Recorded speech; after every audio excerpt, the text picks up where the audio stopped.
followed the runs on Twitter, it appears Twitch now requires a category, which yesterday didn't. So Streamlabs was like, yeah, you need to tell me which game you're playing. I'm like, not playing any game. Turns out that this was slightly easier to understand on the Twitch Studio, because Twitch Studio actually calls it category rather than game. And then from there I managed to find that there is a science and technology category, which most programmers seems to be using. So yeah, that was not particularly fun, let's put it this way. Which reminds me, let me just rant at Streamlabs for that.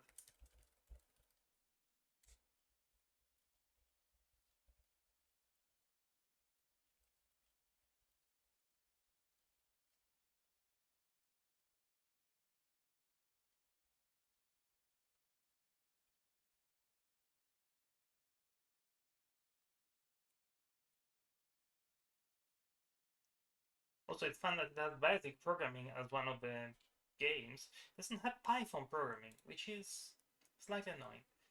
Anyway,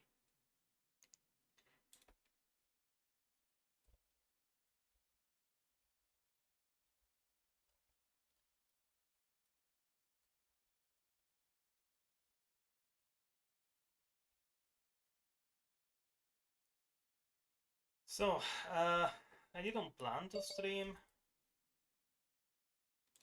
Oh, something's going on. Sorry, folks. Nope, that was probably loud. Can you hear me loud and clear right now?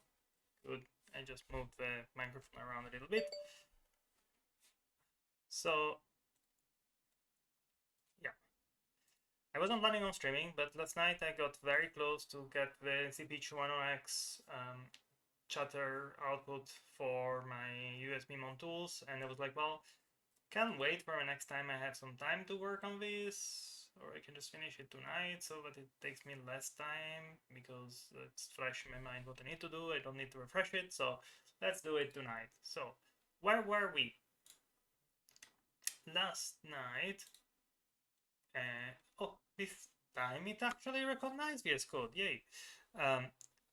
Last night we got to the point that I have get and set line controls. Somehow I made this set and get instead of get and set here for the both div and both rate. I actually don't know what the both div does at the end of the day, but I've only added parsing for essentially 6 controls here, and like the set chars, it's been sent, but it doesn't know how to parse it at all. So there is a lot of stuff half done there. We also know, well, I found finally which one of the many documents from this one was not recognized. There you go. Which one of the many documents from Silicon Labs describe the actual protocol of the cp210x devices? It is AN571. As I said last night, I don't understand why the Linux kernel driver doesn't reference directly this document. Like, this is a recent revision from 2020. I'm sure it's not the first revision. It does reference it in one place, the N457, but it doesn't have any other reference to it. It's very annoying because most of this is implemented properly and the document is available to read how to do things. Anyway, yeah, there is a whole lot of devices that use the cp210x. I think I actually added one to this one at some point. I think it was this one. There are lots of GSM stuff. By the way, Piraldi doesn't really make these anymore, so this is likely someone else, but they just rebrand. Yeah, haven't done, like, Pirelli hasn't done these for like over 10 years. I doubt that they're using cp210x on their own design. Yeah, I'm sure there were a few. Anyway, scrolling down, these are the config request codes. These are the important stuff. And we'll need to parse at least some of these. Like, these two, of course, are going to be the same, and this is a very simple and easy one. These two we already added support for. These two were also simple, although they were not actually what I was expecting. So yeah, never mind. Let's try to go through a little bit of these and try to refactor this so that it is slightly easier to read and more encapsulated into the support device. So let's start with that. Coding. So here's the request. So we know that rest.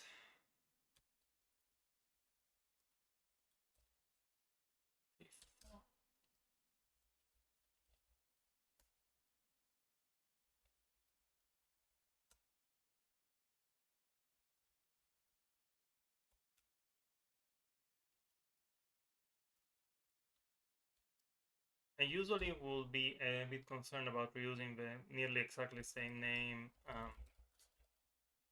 as the kernel does, but in this case, the names come straight from the documentation. So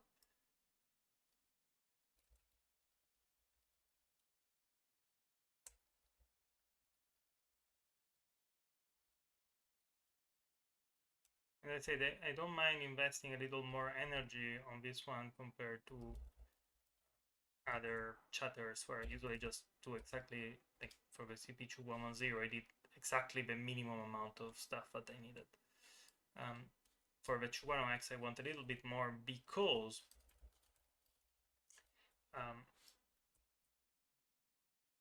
I actually have a lot of devices that use cp210x for many different things, including my ESP32 boards that I need to get a new round of. I use a lot of these. So I like having support from this if I ever need to work without with something different.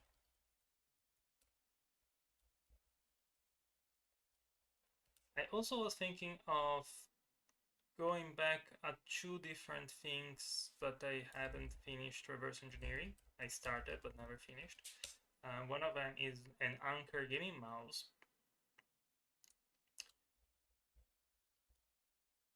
which has all the various configurable colors and stuff. And as far as I know, it's not supported by any open source rat mouse configurations thingy, libratbag. Like as far as I know, it doesn't support that particular model at all.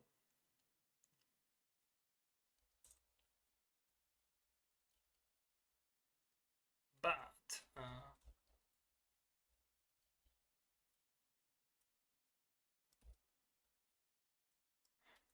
vendor specific XFF, is it listed here? Let me see. No, I just call it vendor specific. Like these are literally taken straight from the documentation. No more, no less.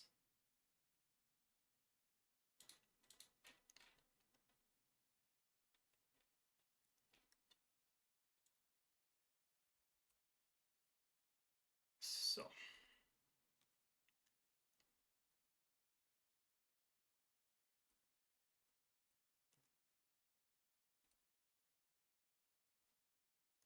okay.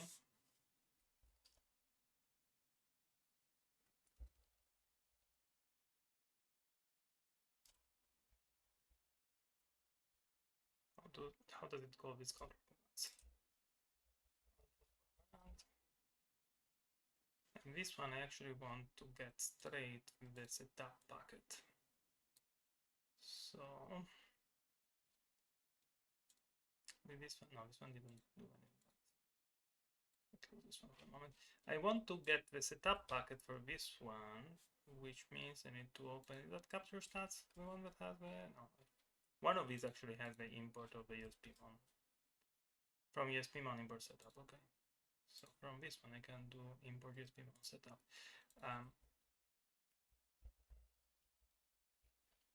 want to just get the setup packet and just return some data.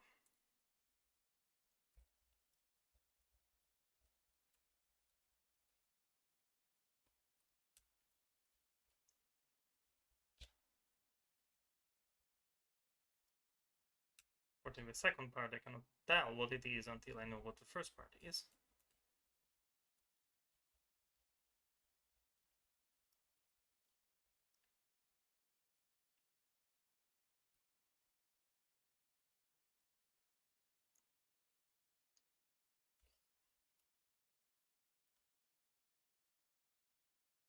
And for this one to be valid, yeah, if the parse request doesn't exist, it's going to be this one. So let me just copy this part over here and comment it out.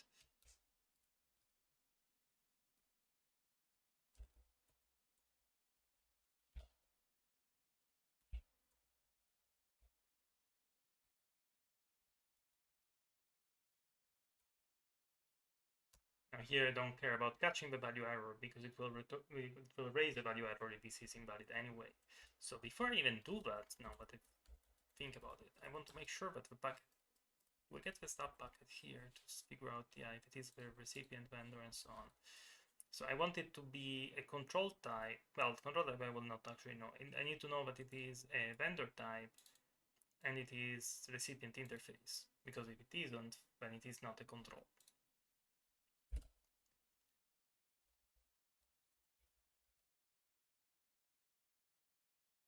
What was, we said, request, type, not request type.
That way I can simplify this on the other side as well.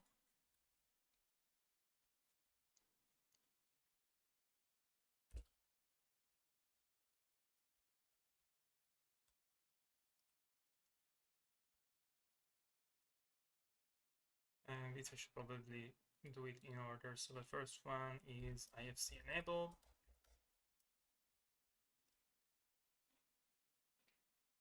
And I'm going to just go through the documentation piece by piece. So IFC enable, it uses the W value as a boolean. That's it, simple.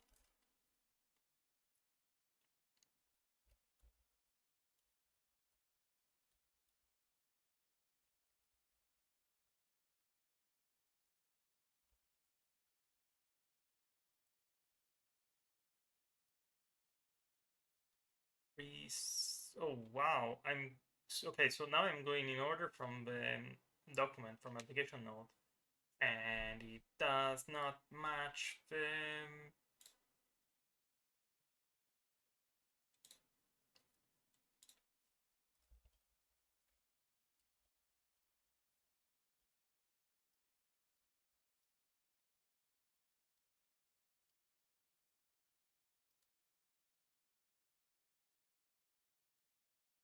it doesn't match the order of the commands. So the commands are like order 0, 1, 2, 3, 4, 5, and so on. Somehow the annex, the application node goes 0, 0x11, 0x1, 0x2, 0x1e. I have to say, the order in the node actually make more sense than the order that things are named after, but it's like, ah. On the other hand, this is just Python, so it doesn't really matter.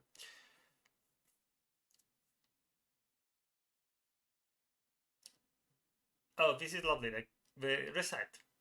The cp210x device will ignore this command. Okay.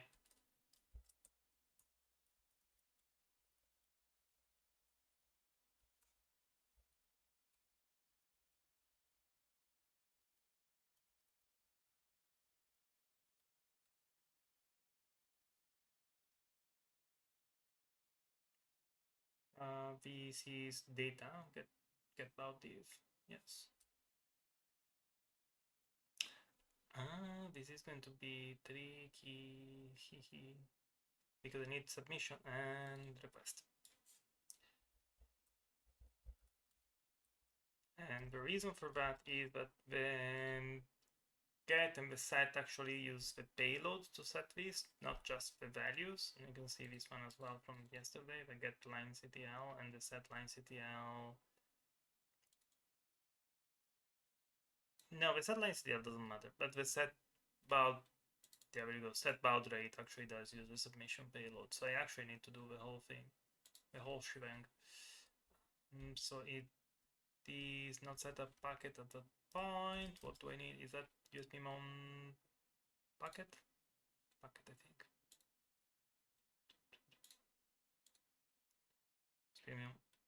USB mount packet.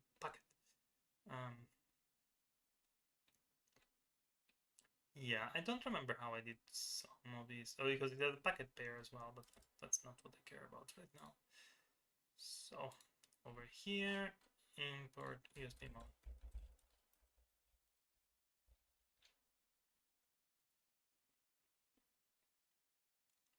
Submission. Callback. That's callback, right? Yeah, callback. Submission callback.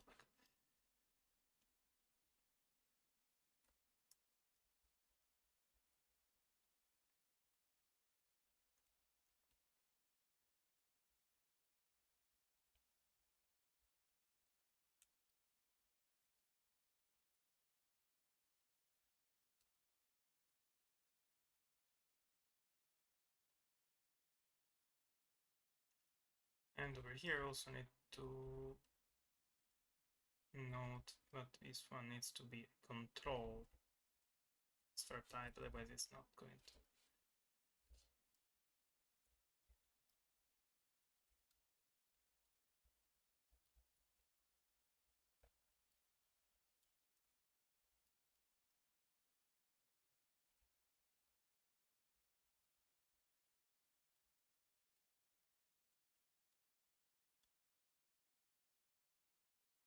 Means you need to import the constants as well.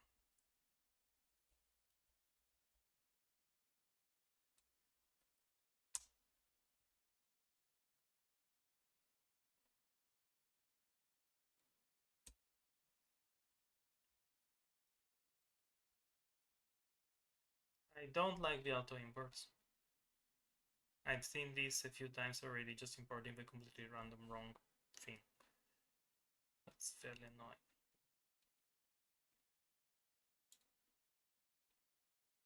Okay, so if a submission is not a control packet, it just ignores it. If a setup packet is not, if it doesn't have setup packet, it just raises value error. If it is not vendor, if it's not interface, it raises value error. Then I get a request, but will raise value error if the request is not known. And now the get about div.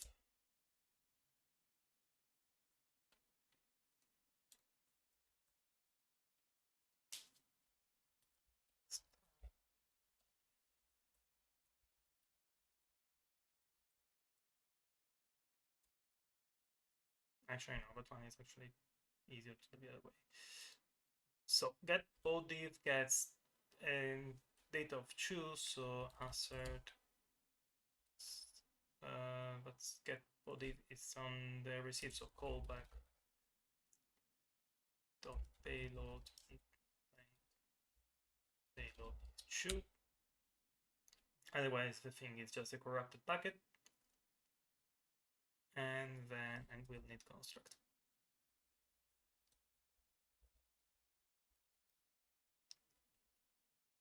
Because there it was using struct, but it's much easier at this point to just use construct. Because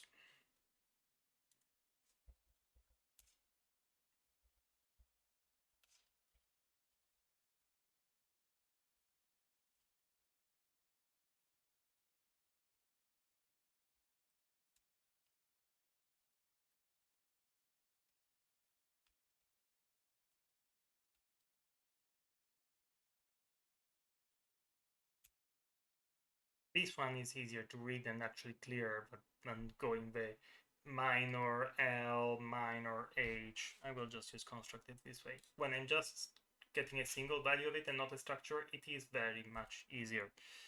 So about this.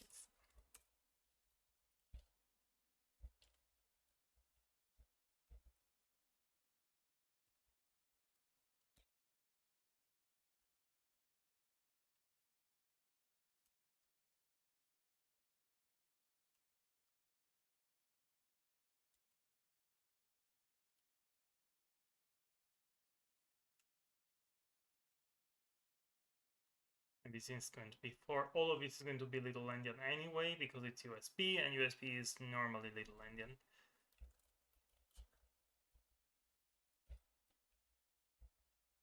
No, this is not callback, this is submission.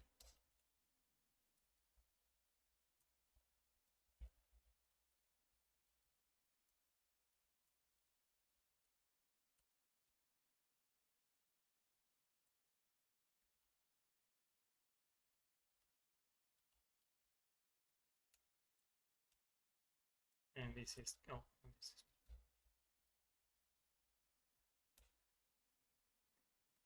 this is going to be the same, except we're going to go to callback here and callback here.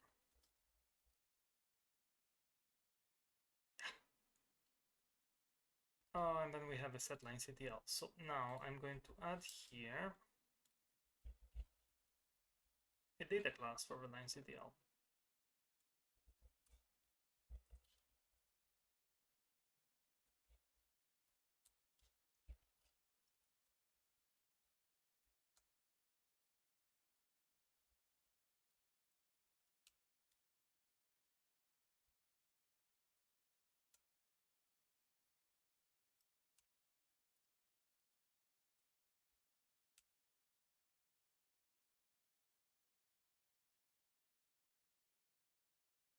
Oh yeah, and somehow the data bits is called word length in the documentation.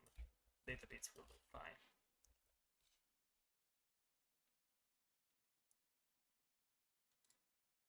And yeah, that just that's this part over here, that's important part.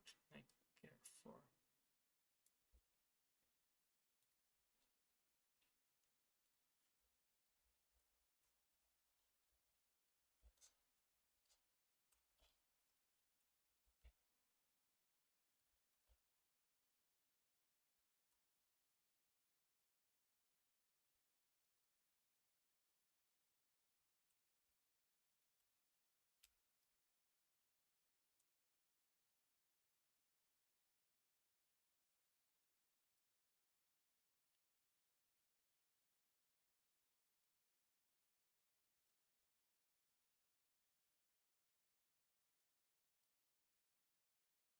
Yep.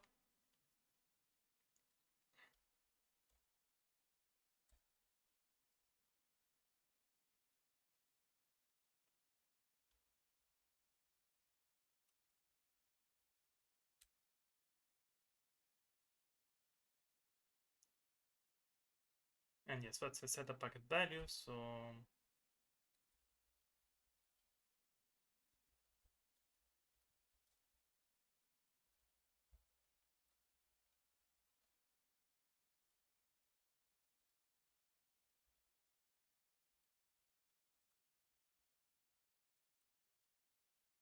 this one is getLine CTL. This one gets from the callback.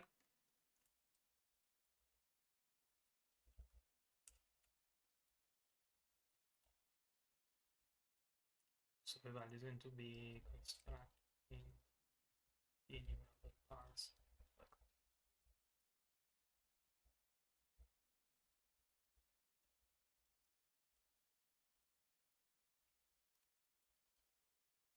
It's going to be now the value we just calculated.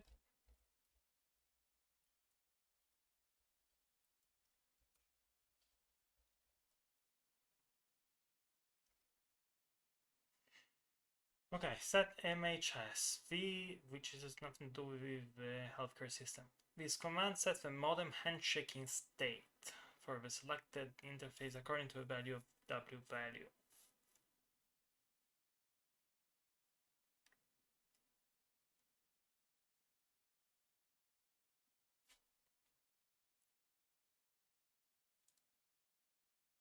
I'm going to just return the raw value. There is nothing in for this one that I can parse, so I'm just going to return it as is.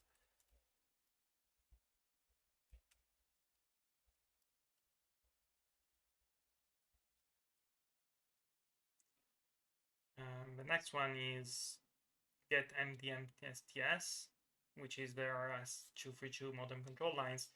Okay, so step back for those who are listening who may not have dealt with this before.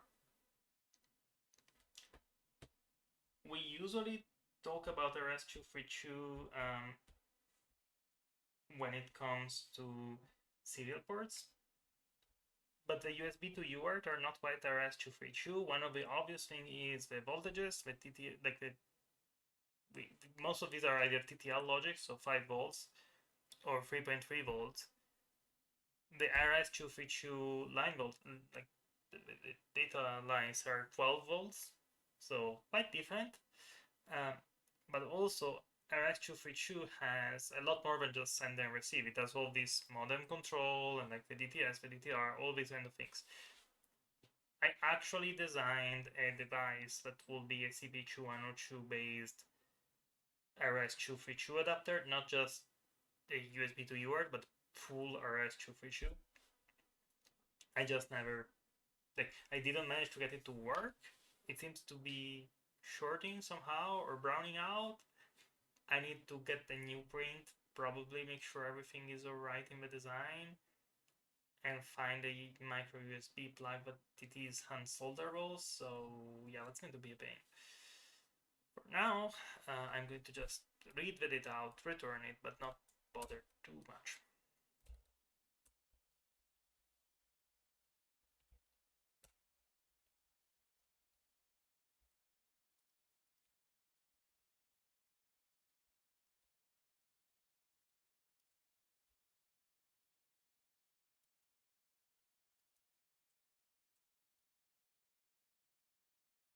Set flow, get flow, well, get flow, whoa, wow.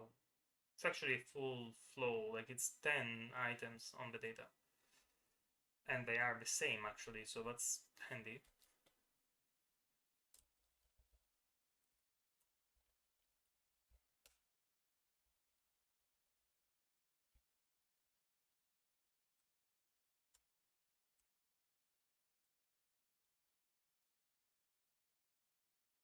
No, it's not callback, that's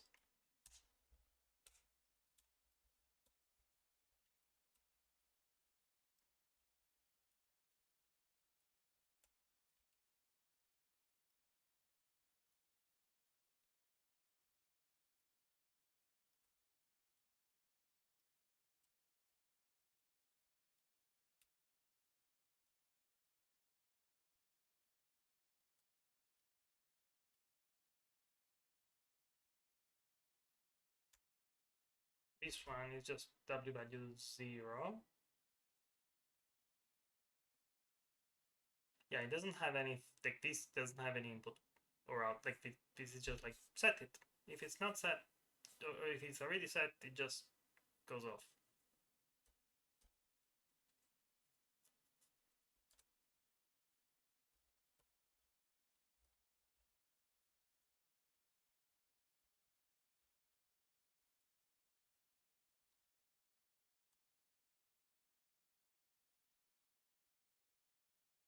Set event mask, again, this is a weight mask. I'm not going to care about that. Like, okay, let me just, small note. I'm trying to make this as generic as possible, and I want to get details for the stuff that I'm going to be needing most likely when I'm reverse engineering stuff. Things like the event mask and stuff like that, I don't think I'll need. So I'm just going to leave them as raw as just the bytes as I receive them. And if I ever need to parse more than that, I can add it. But for now, this is just like, yeah, just do the stuff. There will be a few things that need to be addressed here. Let me just take them one at a time.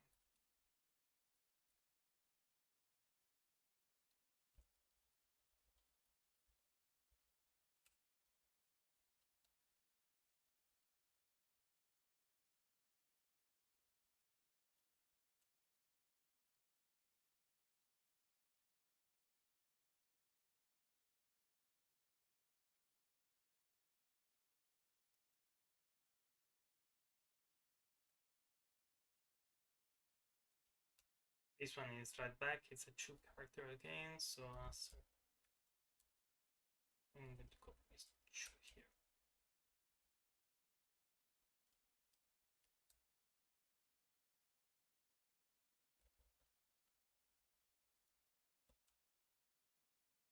Get event state is pretty much the same.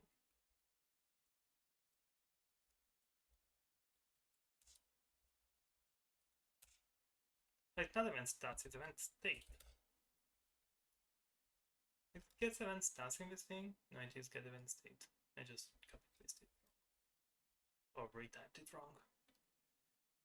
Okay, next up, set receive for cp210x and only. That's max timeout. Okay.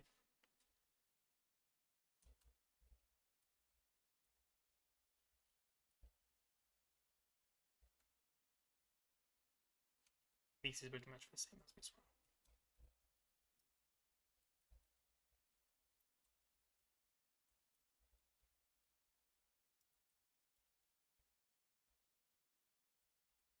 Did I not have get receive and set receive? I don't have get receive and set receive.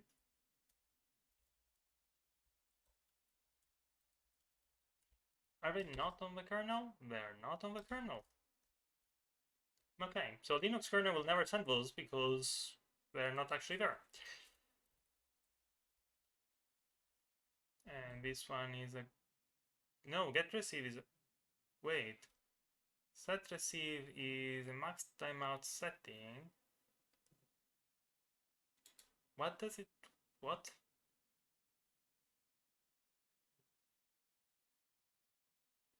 No, okay, you need to see this one because I'm like, what the heck is going on?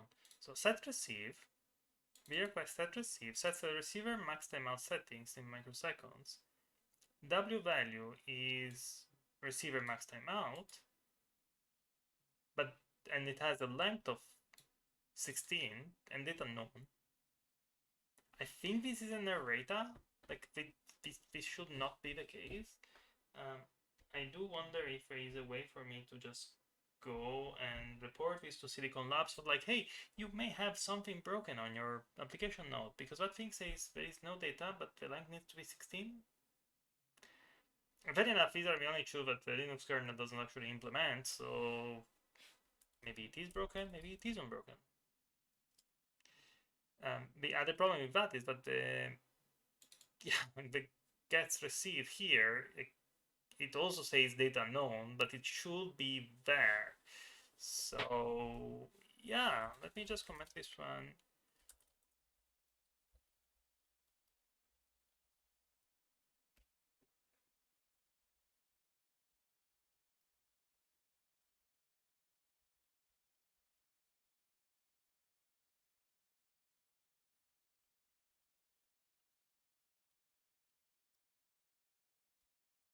Going to consider the I should probably go back to show you what I'm coding. I'm going to consider this the same as the get event state, and like, yeah, probably you got it wrong on the documentation.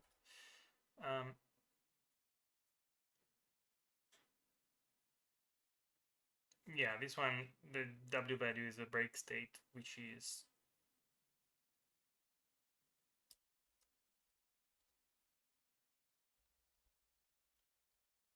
set break.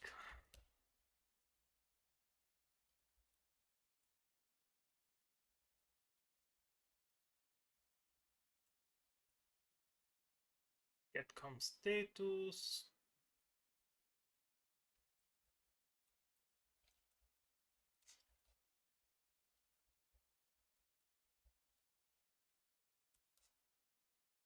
Which has its own table status.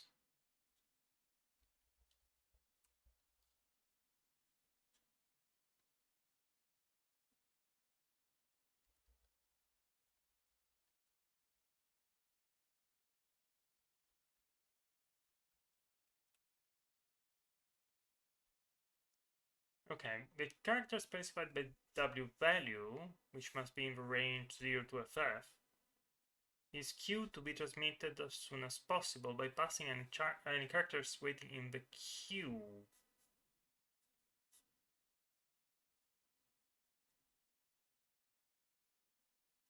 Okay, that's very strange, but I guess.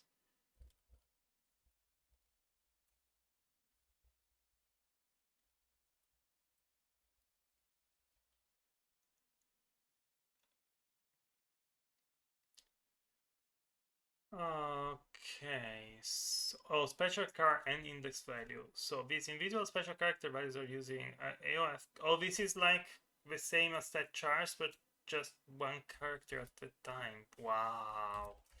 Why did they do that? So for this one, I'm going to split right and add another enemy. That is here after the beta class.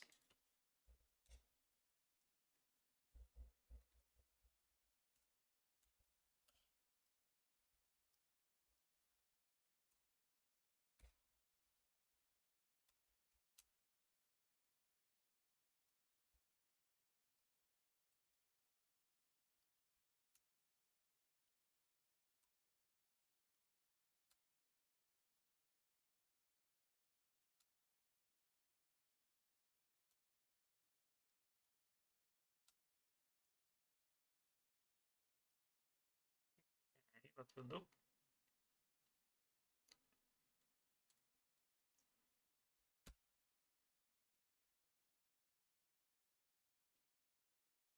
So when it is set car, the W value is both the, no, I can show you actually. So this one is special character and index. It's essentially just bin packing it.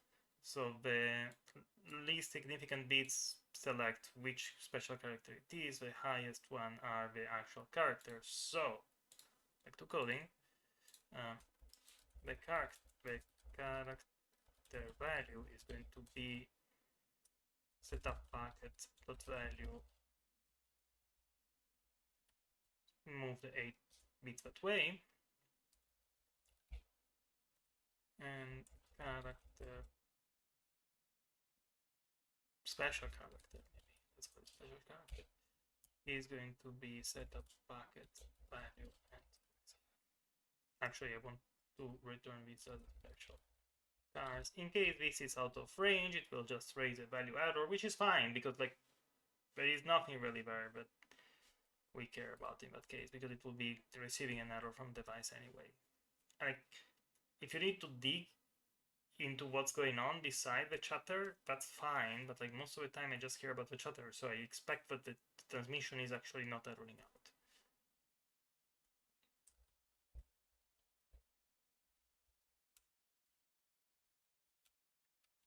I'm going to do it this way. I'm probably going to need, yeah, because the other one,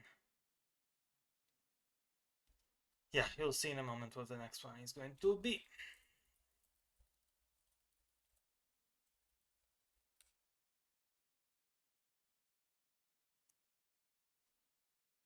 So if it is like chars, it's 6 bytes length of doing pretty much the same, except that they are in fixed position, in the same probably fixed position as the special cars over there. So in this case, assert len station payload is 6, not 5, 6.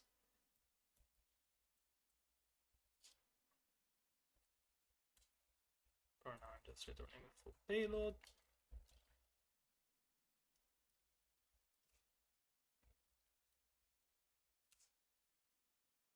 And this one is going to do the same thing, so that's going to be us.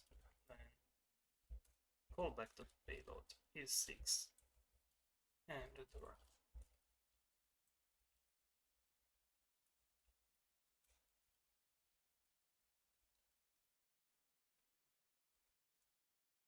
Purge. And purge has a mask on what to clear, which is just a value, so I don't care.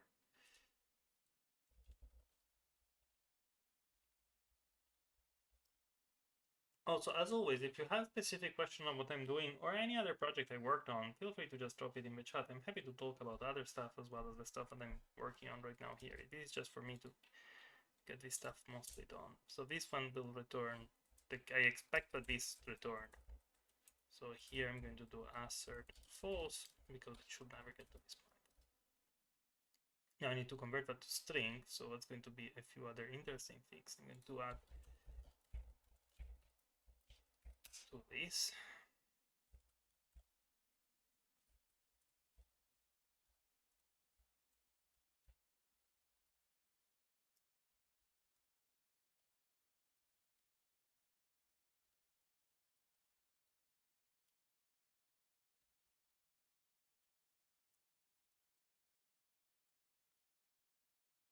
That will convert that to string.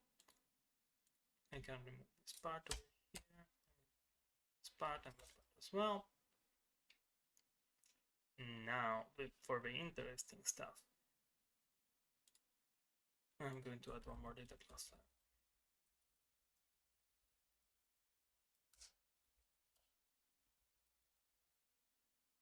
So this is just one special character. Okay, let me explain what I'm trying to do with that one, because that maybe is slightly easier. So,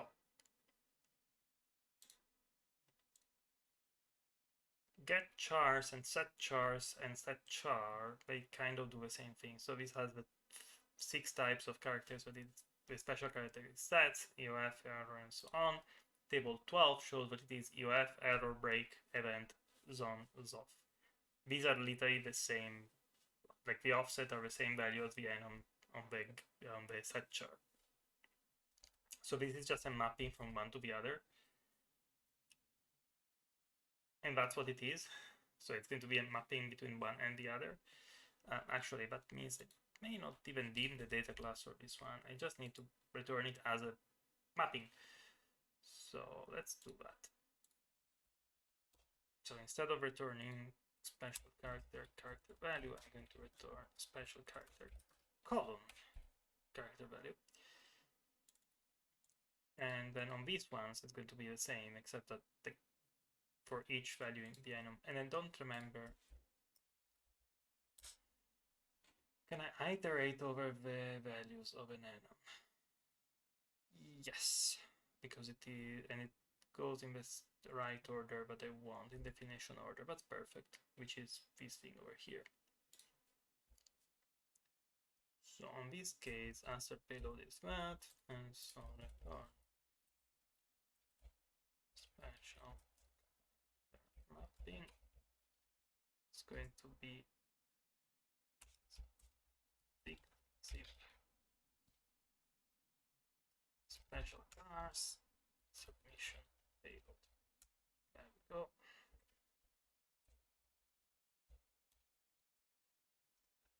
And this one is going to be the same, just with callback. There we are. This is now generic and it will work.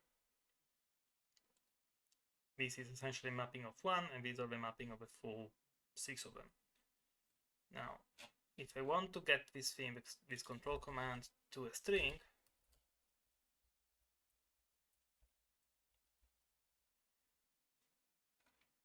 I'm going to take the two inputs here, which is the request and the whatever it is.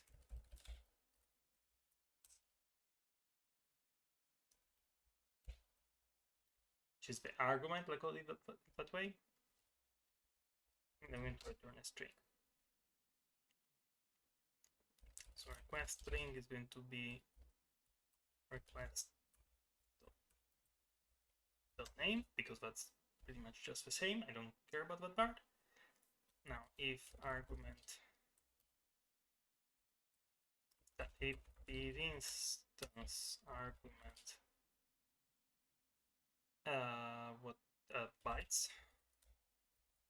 argument string is going to be x.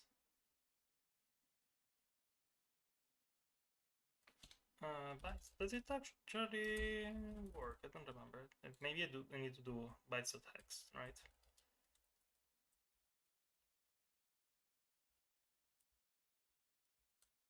Yeah, I need to do bytes.hex. Yeah.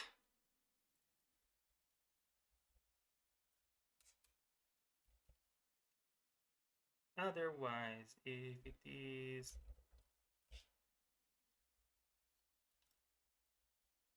a dictionary, just evaporate. If it is an integer or anything like that, I'm just going to do, yeah, oh, actually, I probably want to special case baud rate, set and get baud rate, because those ones I want in decimal, nearly everything else I want in hex. So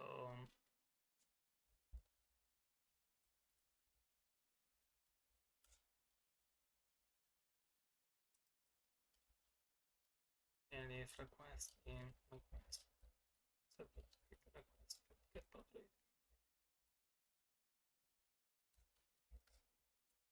string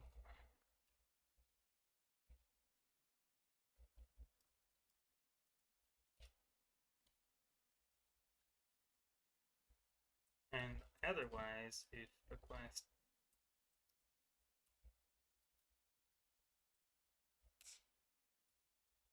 no request sorry argument.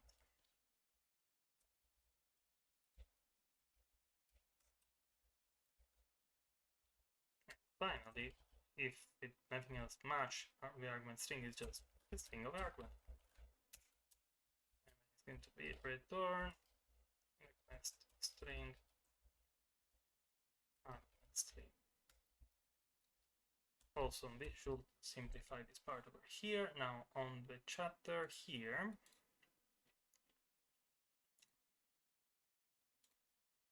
I can try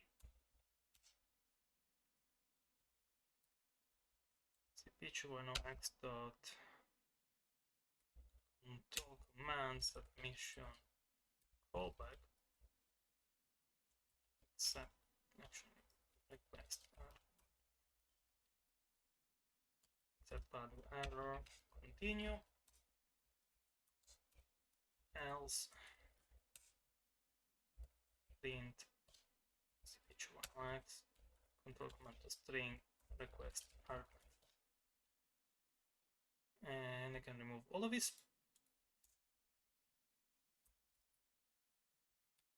Like it's still going to continue anyway, so I don't need any of that.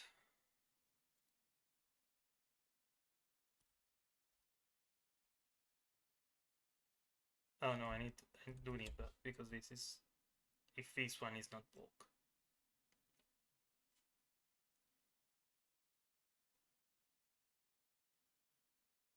Well, actually, it is either that or I'm going to do that, right? Yeah, so let me do that way. I know it's slightly different from the 2110, which makes it a little annoying. I like things that are kind of the same.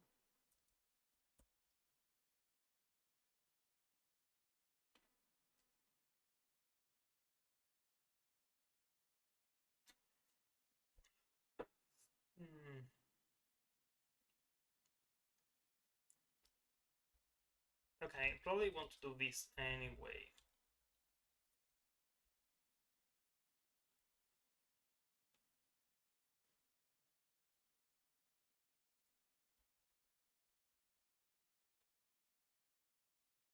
Will this work? Probably not, right? Because if I get...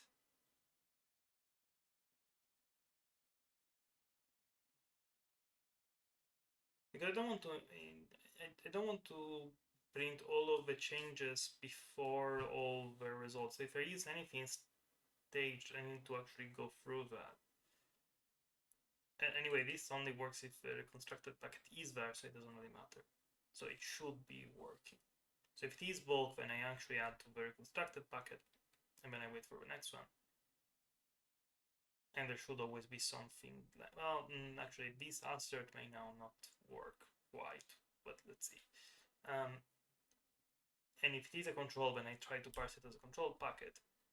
And so I don't need this continue, I don't need this else continue either, because now it is, yeah, it just continues for anything if it is missing. Okay, so this should work. So chapter, let's see if it works. Yeah, it doesn't. Assert false 216 because the request is not what I expect. Possibly I didn't write all of these, right? Oh yeah, get props is not there. Yeah, it was not even this, was it?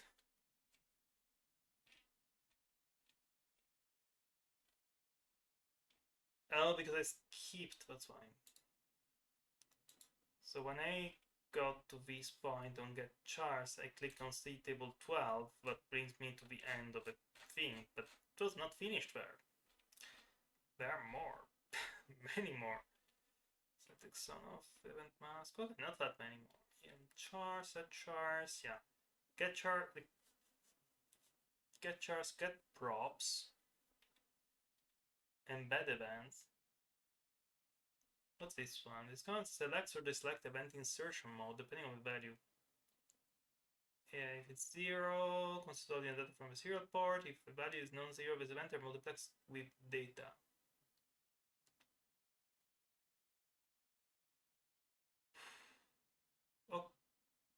Oh, what's the escape character? So if you see the escape character, that's actually not data, is actually metadata. Oh, I'm sure there is a very good reason why they did that. Yeah, the vendor specific one, it doesn't really matter. Okay, let's finish this. So we say get chars request purge. There is a bunch of stuff missing here.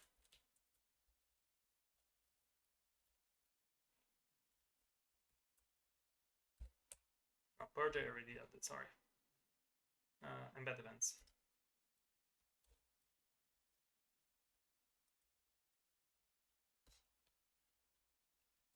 Okay. The next one is vendor specific. Oh, which then has a right latch. Like, I love how this is very vendor specific. It's still vendor specific because it's only for Silicon Labs, but it has this special additional right latch for one model, right latch for a different model, because they work slightly differently. Oh, it's actually the same W value. Gosh. And then the read latch, same thing. This now the read latch is identical. Yeah, so read latch is the same. It's a write latch, but this one is passed on the index. Index? Okay. Instead of interface. And this one is sent to the data instead of the index. That's a control formats. Doesn't describe all of it though.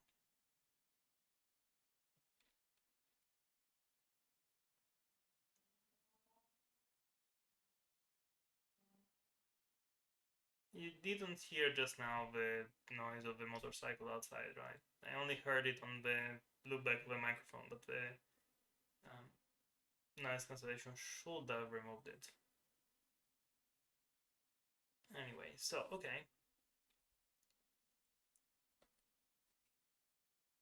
So if the request is, I'm not going to implement else return request, then I'm going to return packet.value, packet.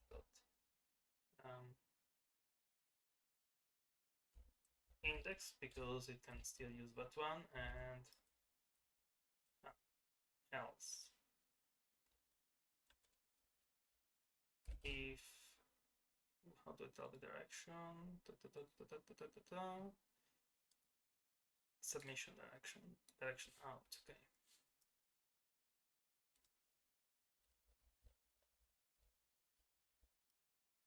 what's the direction? Is being constant.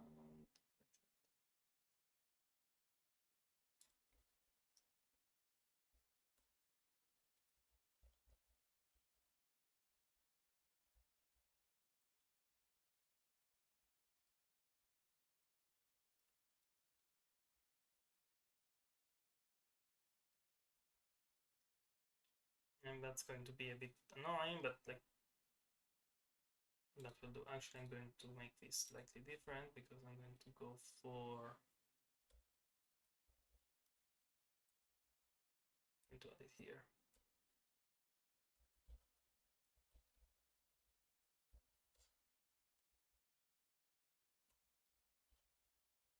Undocumented request value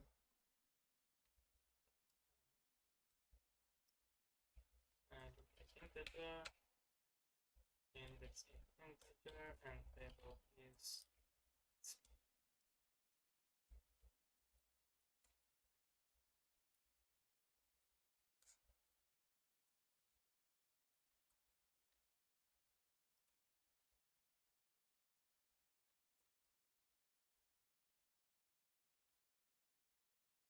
and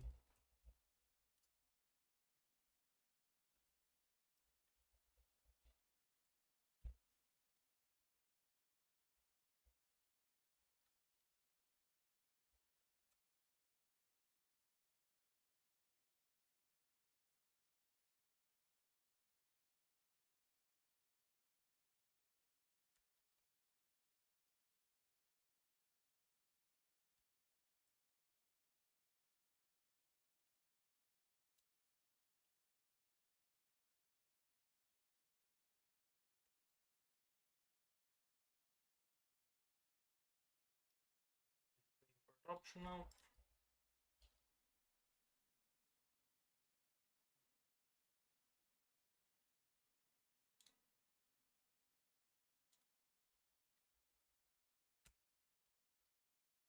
That way I don't have to bother with string conversion because it's part of the object.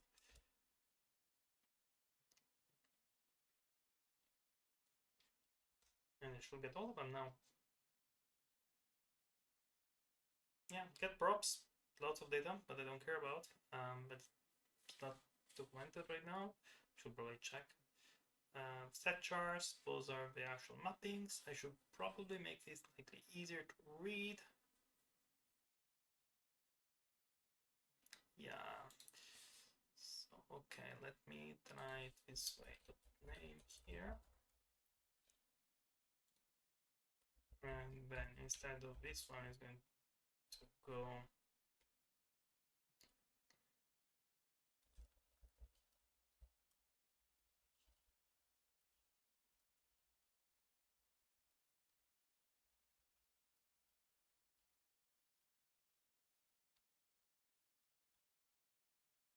okay.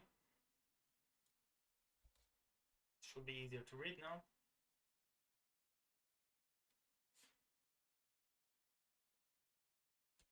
Wow, that's a lot of set stuff that it's running. Wow, that's a lot.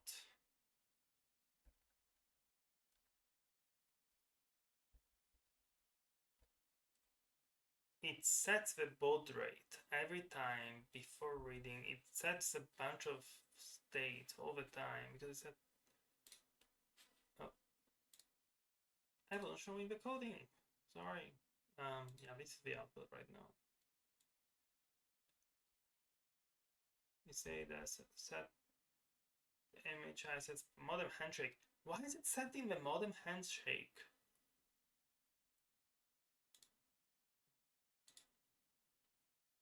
Yeah, it's setting the RTS. Like, I'm sure this is not, like, I'm sure on this one, it's not really important.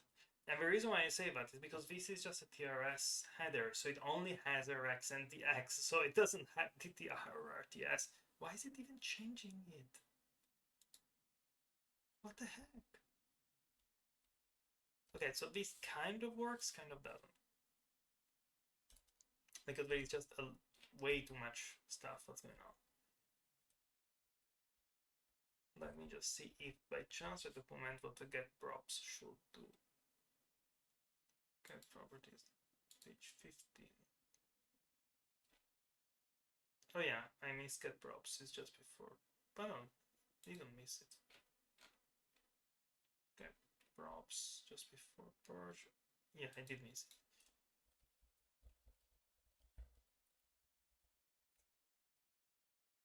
It only cares about the data in table 7.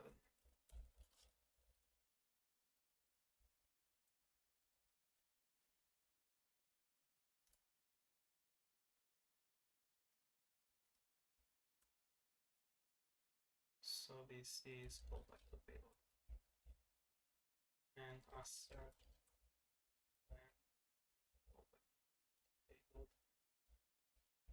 to be 0x100. Wow, that's a lot of data props.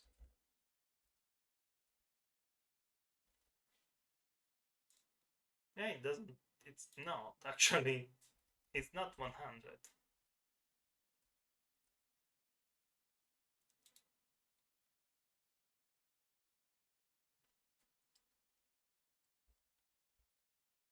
Sorry, let me just double check what that thing does.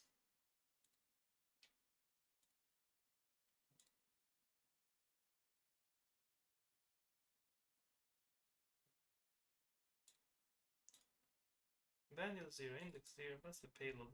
But not 100.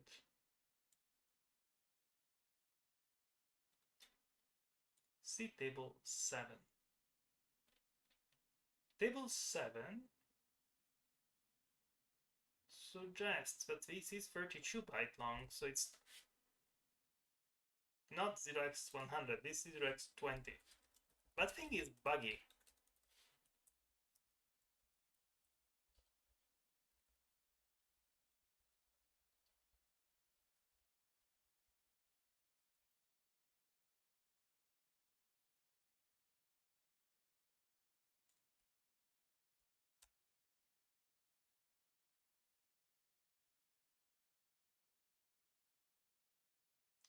Not 32 either.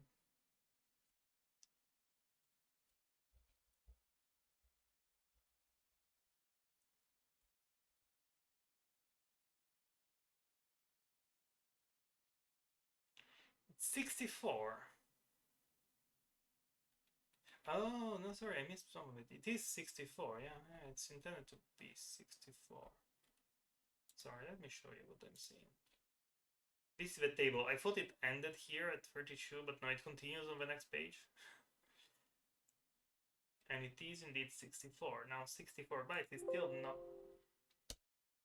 64 is still not 0x100. It's 0x40, not 100. And like the last bits is the vendor of the device. Like its queue, settable baud rates for pre-configured. I love the cp210x supports additional baud rate other than those defined by bits 0 to 18.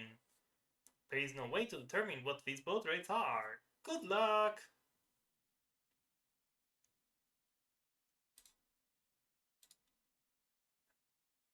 Yeah, that part is annoying. anyway. I'm not going to go and parse this just yet. Like that particular thing is actually. Oh no, I see why that thing said 100 because okay.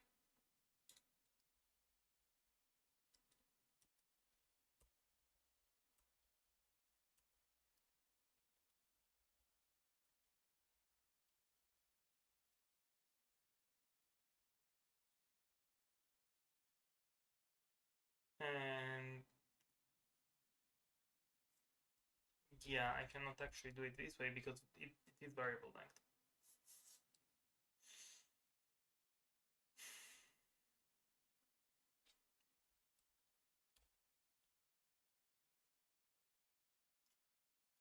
And that means it needs to have an optionality like, yeah, it's a partial of this. I'm not going to implement that now.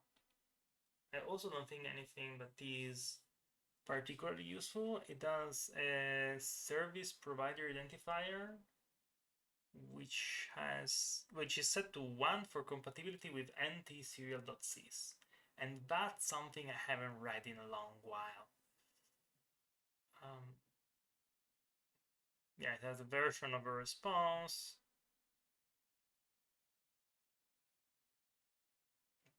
With a maximum transmitter and receive queue side and maximum baud rate. Note that it has a maximum baud rate, and it also has a. These are the settable baud rate masks, and like, I could never mind. Okay, so let's go back to this thing. Get props, set line CTLs, set flow, get char, set baud rate, IFC enable. Like all of this is pretty much standard settings.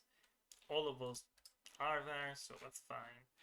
Now what I'm going to also add is after the list of requests, I'm going to make a set of important, or rather, how I'm going to call this? Wire setups. And this is going to be set line CTL.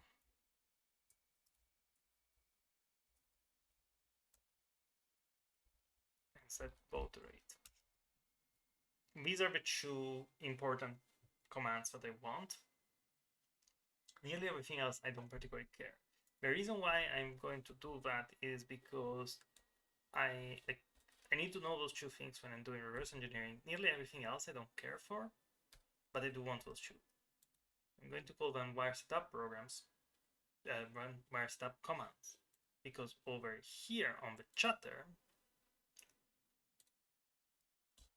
if request not in cp210x wire setup command, I'm going to continue. I don't want to always ignore it. I want to add an additional option here. So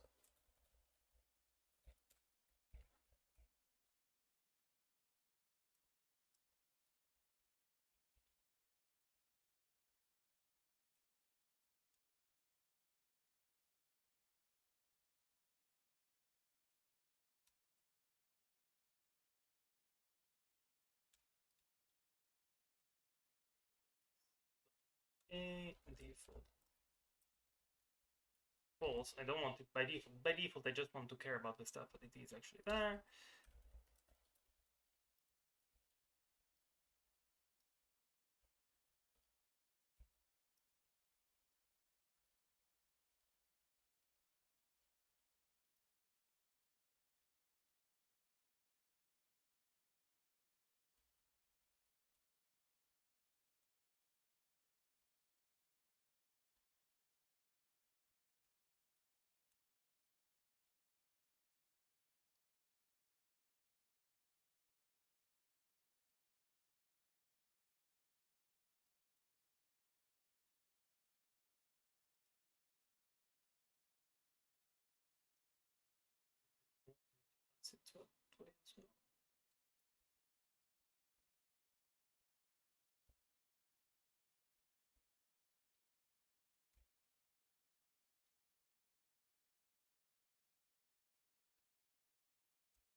before that, I'm going to put it over here, and this is going to be so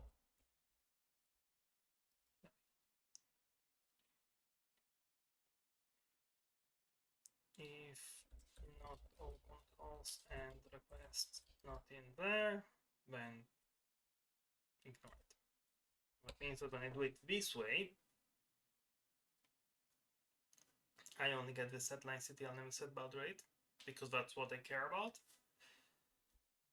Now it's still a lot more variables than I would like, because it keeps changing and setting and changing and setting and changing and setting, but then I can go like, hey, this is the host standing to the device. What were the last two settings? Well, baud rate 9600, parity odd, data bits 8, and stop bits 1.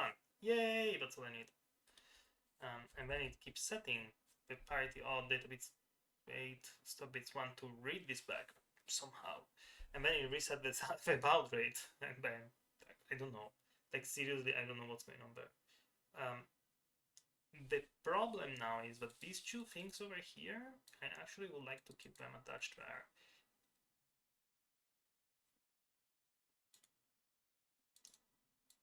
Because it's sending this one, yeah, it's interleaving them now, which is kind of what I wanted, because I expected to interleave them, but now it makes it harder to read the chatter.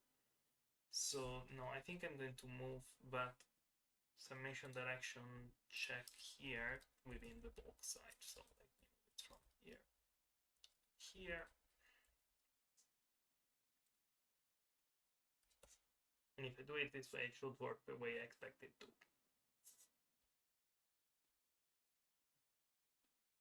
Yeah, 0D, 0A, and then it sends H2.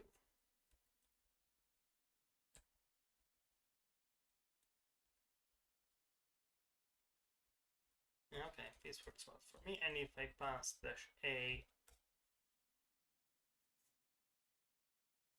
it shows the whole everything. It's status, if just in case. Yeah, I think this works.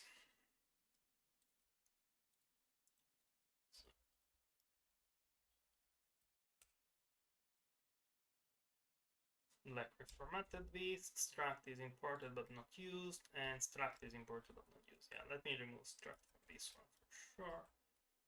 And from this one because I'm using construct instead of struct. It's much easier to read, and I really depend on it anyway. cp210x, chapter.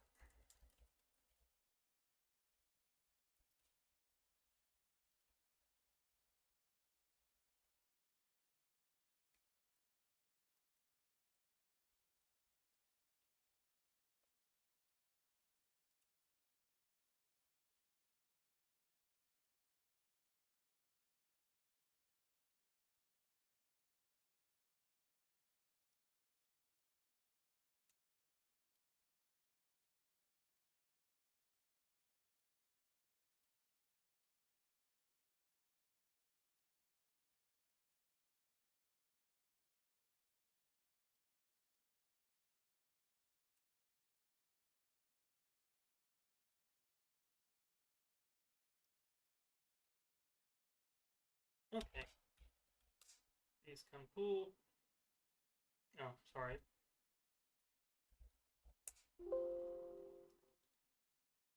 This is already, yeah, this is already running. Let me click off.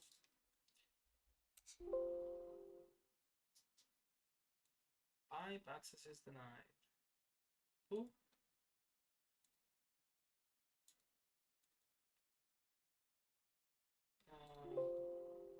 Hyper-V agent doesn't work. Yeah, okay, so this one is poo-poo.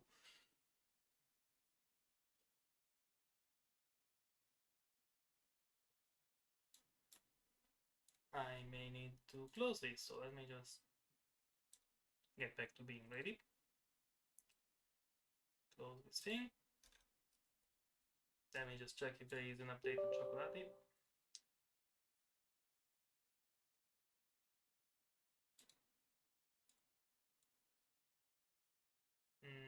No, it says Calibre is out of date.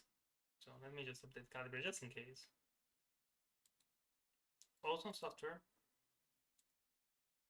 Penning the neck to package for Gentoo back in the days.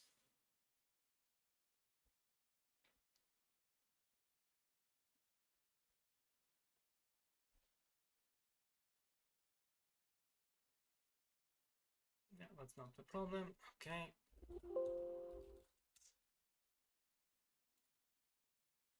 Yeah, so turns out if you have WSL already open, WinCrypt doesn't work, or it doesn't start. Because now it says that everything is fine.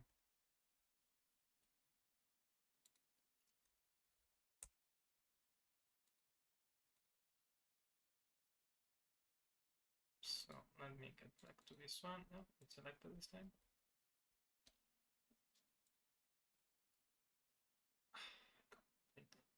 I cleared my clipboard that way.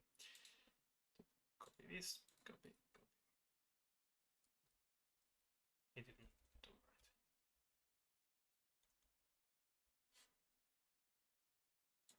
Why did it not do right?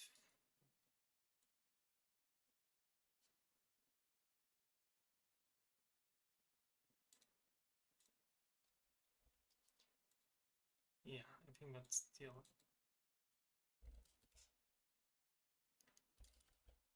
We should work on. Okay.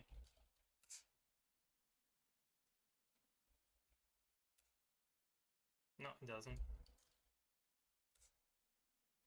No, because it's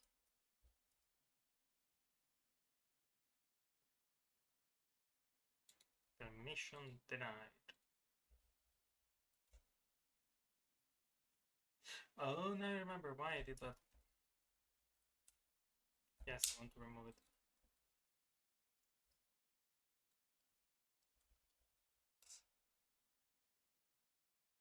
So the funny thing is, the thing that it makes you copy on WinCrypt SSH, which is slightly annoying, this sets it no hub socket. You need to send a hub for it to actually stay up because of the no hub. And that means that your whole session gets just killed in that case, pretty much. I cannot do anything on it. I made the mistake of adding that to basher C, and that just meant that the whole thing just stayed stuck. I think this just needs an ampersand bar for it to work right. No, why it's not doing that? I haven't tried. Anyway, hit push. Still nothing. I don't get an authentication agent.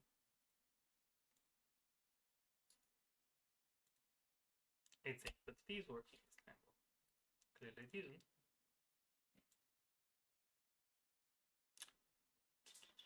Are these, yeah, those are all the same, like it's not like it changed anything.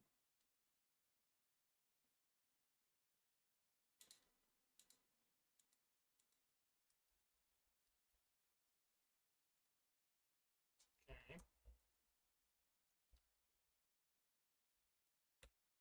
There is a socket there.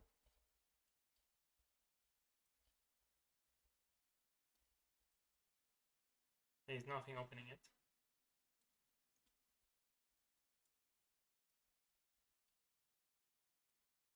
Oh, sorry, let's grab Q. Yeah, there is something listening on that.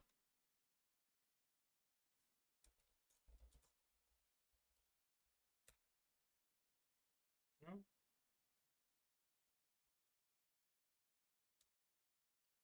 Yeah, I want B, not X. 3 or 4.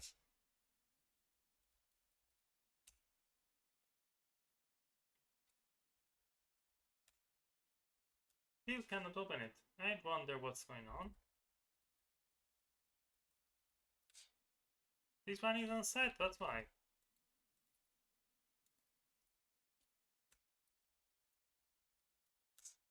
There you go.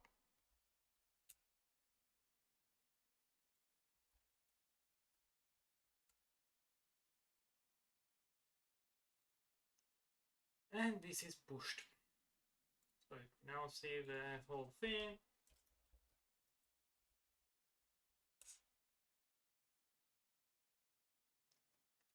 And it's all here. Now it's going to run everything. Oh, build passing. Did I not migrate this? This is the Travis CI. Okay, let's finish this. Like 1 hour 20, another half hour ish to go for 2 hours. I don't think I'll stay the full 2 hours. Let's see.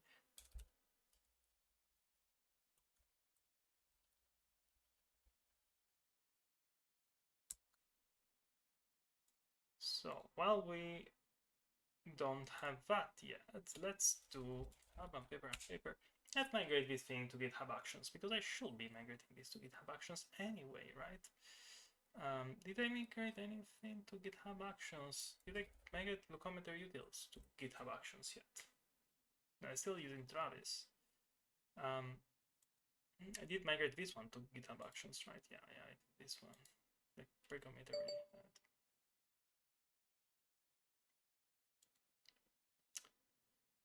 So this is, no, let's not look at this one, let's look at this one. This Travis CI is doing, like, it's not very difficult. It's like pip install dev pytest. So let's see. Pytest GitHub Actions. Should be an easy way to do this, right?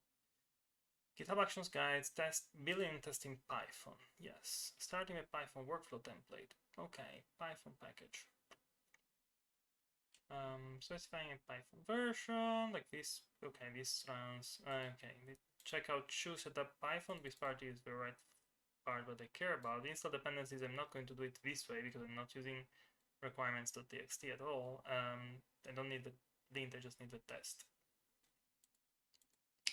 So let's do that. Close everything. Should probably also replace these tier locals that I don't need anymore with something more useful. Recommit is fine.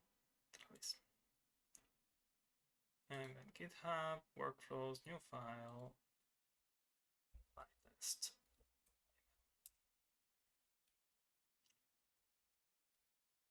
No, I don't need to copy it. So this will start give or take this way. This will start give or take this way. I'm going to be modifying significantly this one, so I will just use Apache 2. Pytest. Oh yeah, and like on this one, I did do something. Yeah, I need to do pull request. So let's go back to this one. Don't care about TL right now. So I need on push and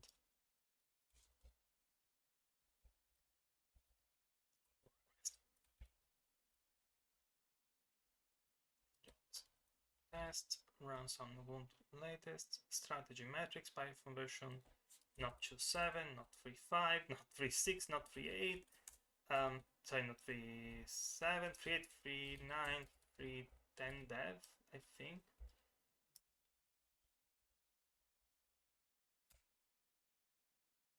Can I use Python 3.10 alphas? No, maybe not. Oh, Actions Python versions. 3.10.1 with Python version, right? I guess this one is the right one. But can I? Is it documented? Yes.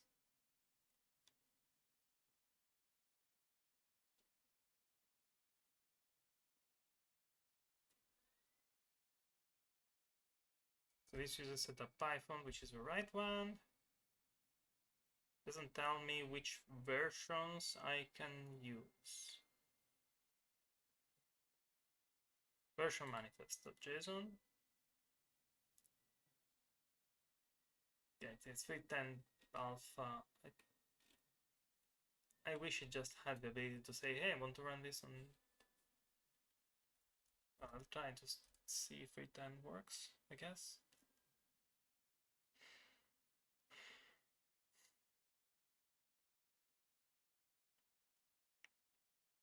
Maybe.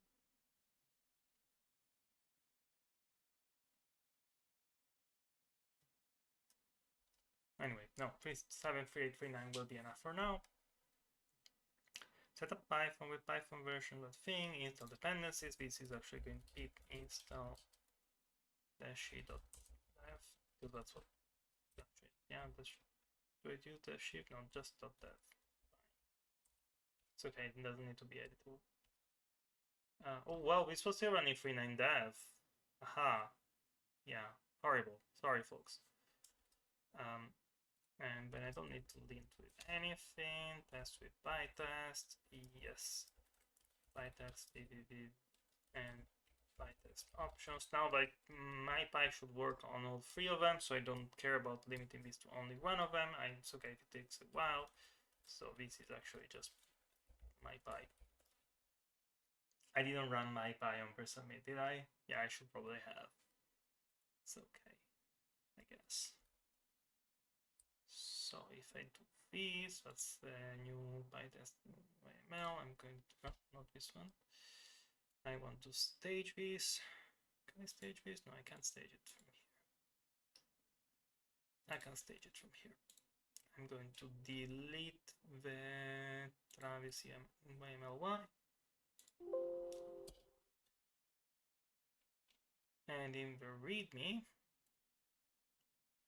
I'm going to remove a Travis CI reference.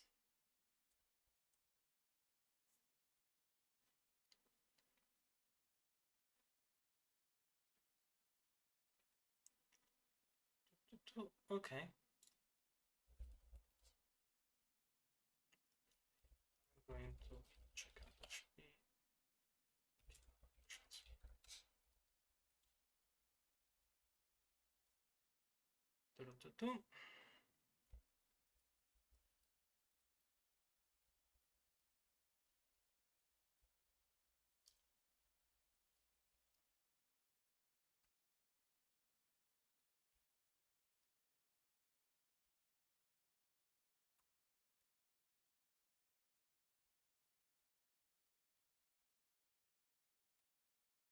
Now when I push this, no, that's, oh, I already had a GitHub Actions, did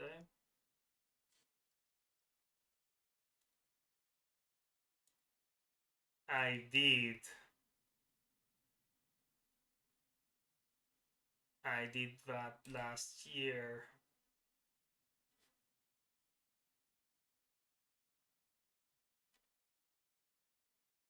Did I? Oh. Yeah, I called it GitHub Actions last year in 2020, but I just added pre-commit, not the rest. So, okay, 2021.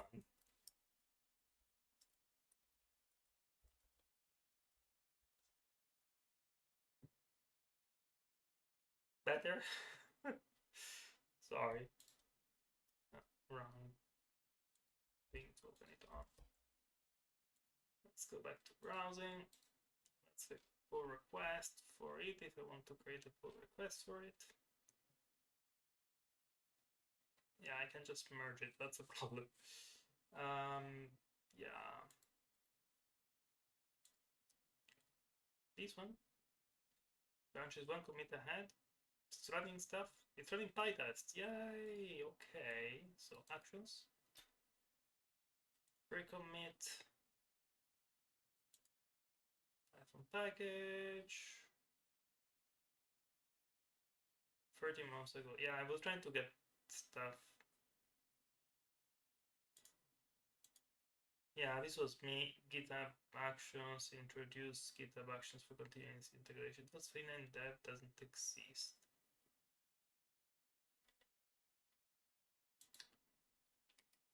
Yeah, I think I couldn't get it to work, so I didn't actually do it. Is pre-commit configured to not run on... No, pull request and push on branches main. Yeah, okay, that's fine. So pre-commit doesn't run on the branch. PyTest should run for all of it, but it failed. So that didn't work out. Let's see why. Test with PyTest. It failed. Yeah, can I... Oh, sign into Vux. Seriously? Of course, you're not going to be able to see the logs because I'm not going to show you that. Item known of optional setup packet has no attribute value. 170. Okay, there is a MyPy problem there.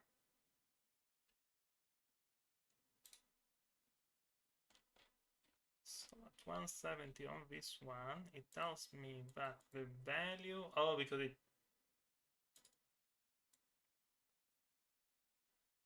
Okay, this is going to be the setup packet.value. Did I? Yeah, that's fine. My Pi knows what that thing is actually working.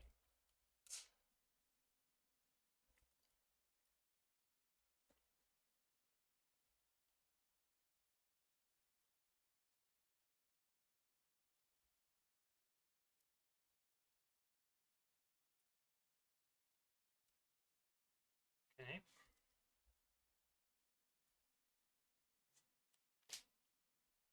This tries again.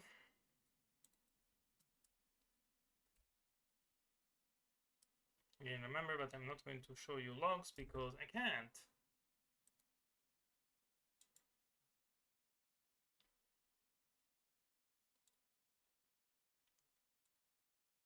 Because I'm not going to show the sign-in stuff on the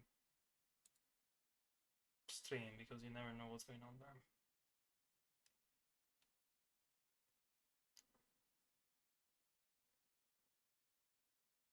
Okay, on 3.9 it passed already.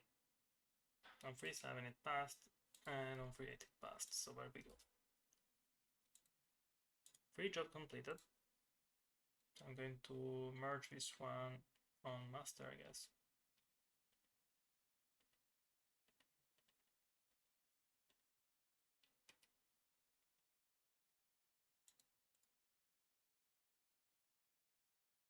Now I'm curious first of all, what happens if I add 310?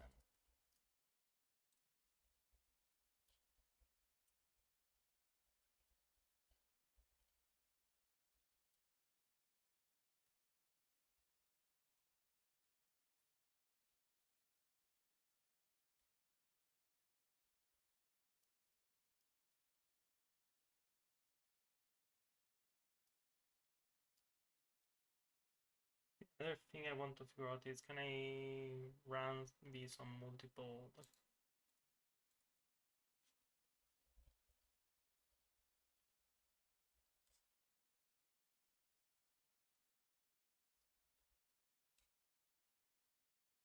Specifying a Python version, run on Ubuntu latest. Yeah, I can do a runs on Matrix OS, Python version, all of those. But I don't care about to exclude. I want to have OS, Ubuntu latest, macOS latest, Windows latest. So that should work. Go to the actions again here. Like 3.10 doesn't exist. Versus 3.1. No.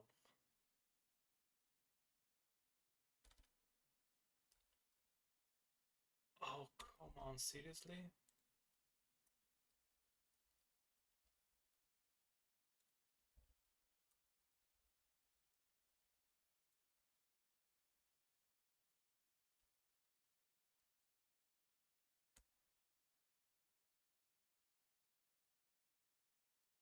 Yeah, I do want to.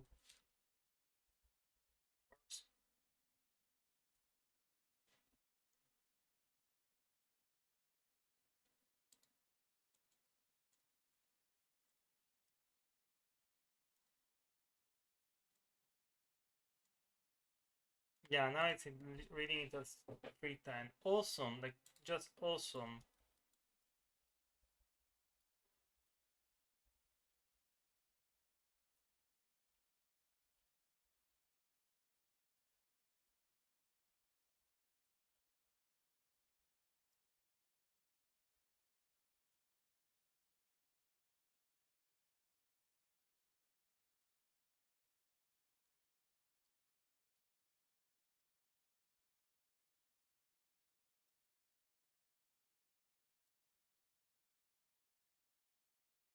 Let's see if that even works.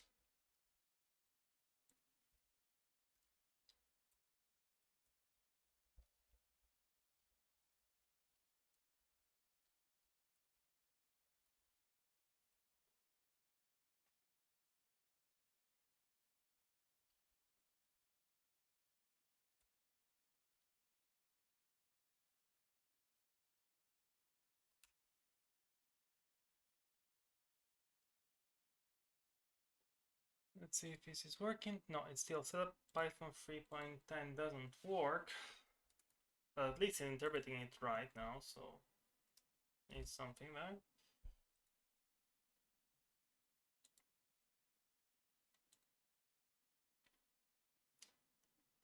Show more. It says that this version manifest will have which versions it supports. And it has 3.10 beta 1 and alpha. Like, it has a bunch of 3.10. I don't know how it decides that 3.9 is a valid version. Well, and it has 3.92, 3.90, and so on. It actually have a 3.9 somewhere. No, it doesn't. I don't know how it does 3.10 at this point. Never mind, this one is going to stay without it. So let me... Also, what I was saying about the 3.1, 3.10. So if you don't quote the 3.10 there, it's interpreted like 3.10, which is 3.1. Unless this is Python 3.11 for workgroups, the next release. Yeah, you need to quote that thing. So that's not going to work. Okay, let's set hard on this one because 3.10 we cannot use. I still want to matrix the operating system if I can now. So build runs on matrix OS.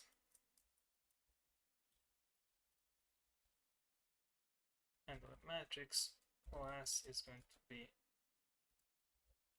latest, Windows latest, macOS X latest. I'm less interested, honestly, in macOS latest. I'm less interested in macOS on Windows because I don't have the USB captures for macOS. I don't even know if it's possible to capture USB on macOS. If anybody knows, please let me know, because I have no idea. And if there is a format, please let me know how it's documented, where it's documented, if it is documented, because I don't know any of that either.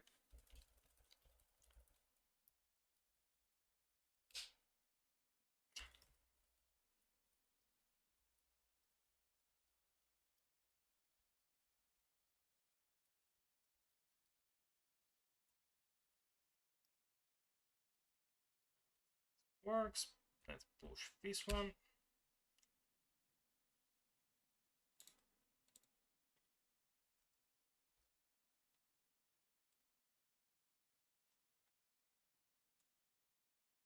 I don't know if there is Python for all of these versions available on the thing, so we'll figure it out.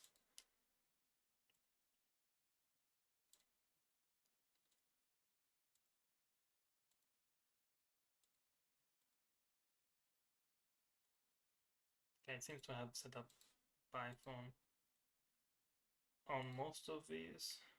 macOS is the lowest, surprisingly so. Ubuntu finished. Okay, awesome. And yes, I'm looking out of window because I need to be logged in anyway.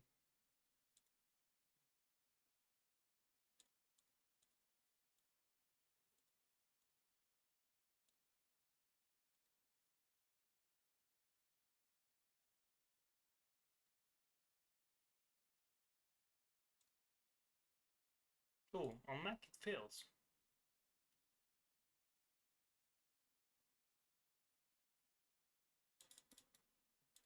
That's interesting.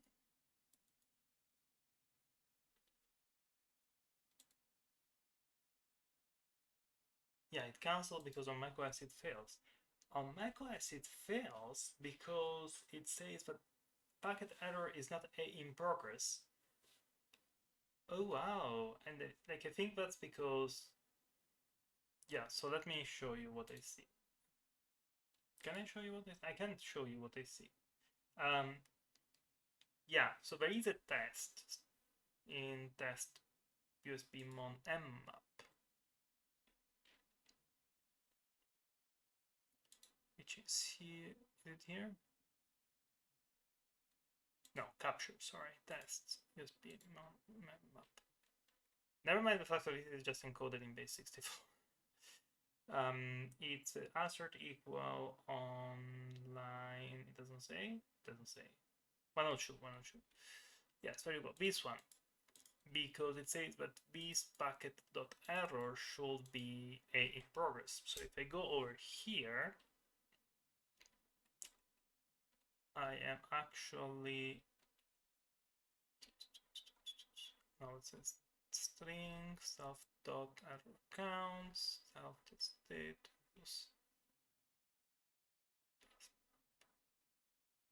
Somewhere I'm setting the error.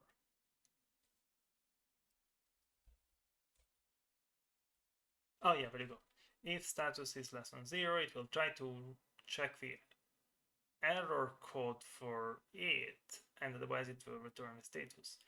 What happens is that error code is not the same across operating systems. And so over here, it doesn't know that 115 is actually in progress. So I guess that I actually need to do it. I need to have my own error code. So yeah, that's going to be fun.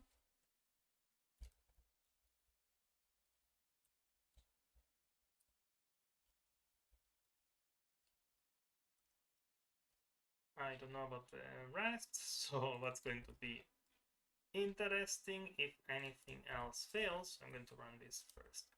So return this. This is no longer apps. I actually want that there. Like that. End is not -2, of course.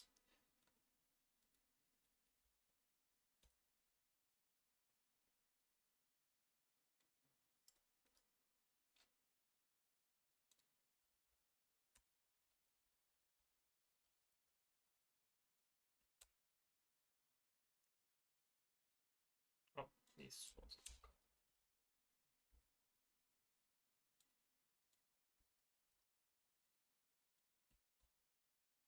Yeah, now it passes.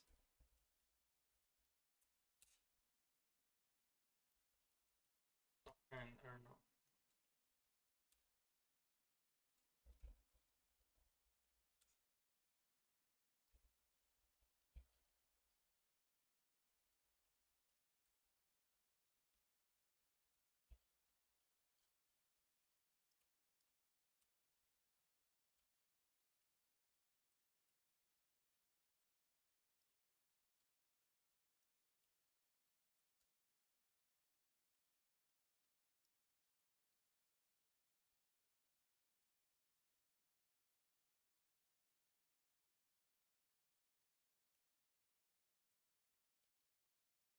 Okay. See, as it turns out, this ended up finding bugs. So that's good.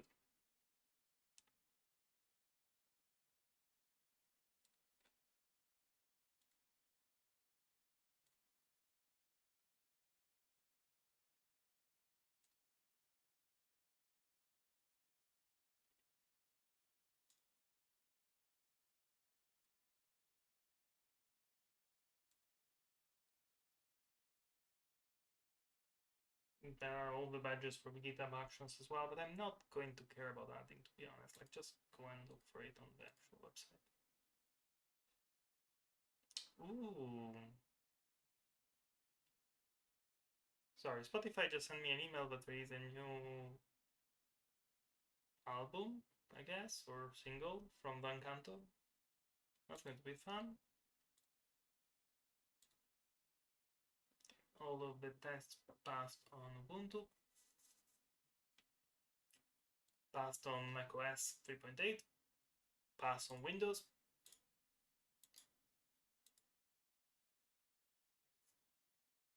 Finish Windows 2. Yep, they all passed now. Awesome. Now this is not quite very nice testing, let's put it this way. Oh yeah, and by the way, you see this format field here, it has the endianness and then it has the QL and so on, which is not the int32 stuff. That's because despite the fact that most of the data inside the USB mon is kind of obviously, I mean, kind of obviously because it's USB. Kind of obviously it is little endian. But why is it not rerunning? I thought this completed already. I don't know why it failed. Yeah, no, it passed. Yeah, fine. The USB protocol, it's all the USB protocols details are all in little endian, but the USB mon and map is literally just a view into the kernel, like as it is. There is no like dump stuff in, including the fact that like, this ID here, it's actually a pointer in memory half the time. So this actually depends on the endianness of where this was gathered, which is kind of annoying. Anyway, this one worked, so main git merge password.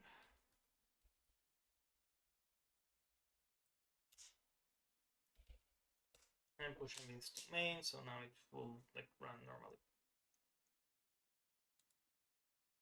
Because, yeah, let me show you what I have. Browsing back. Here we are. Now this failed, but this one passed. And now it's running the same old main. It's a bit wasteful, but it's running the same, given that it is the... it's actually a different commit ID. I wonder why it's a different commit ID, to be honest. Why is it a different commit ID? Did I... PyTest failed? PyTest failed, it says.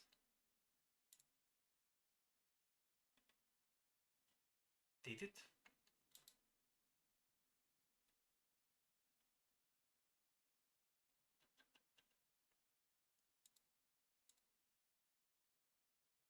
Yeah, PyTest failed.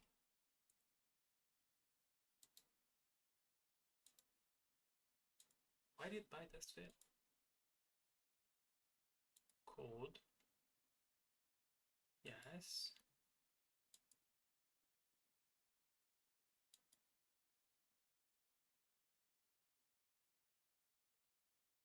Oh, this is the status from before. This is not the... Okay, so it's actually caching the result. So on this one, it would have failed because this thing needed to be passed. This thing would have failed because this thing needed to be passed. And if I put them on the other side, it will be green, but it will be rerunning all it for all the time.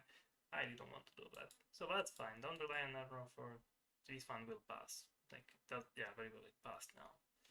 So yeah, there we go. This is the thing that I needed to change here. And I think that's it for USB Mon tool for the time being. So yeah, I think this mostly covers what I wanted to deal with today. Now the question is, what are the next few steps? Like what are the next things I will be working on? Let me see if I can find the Anker gaming mouse that I have. As I was saying,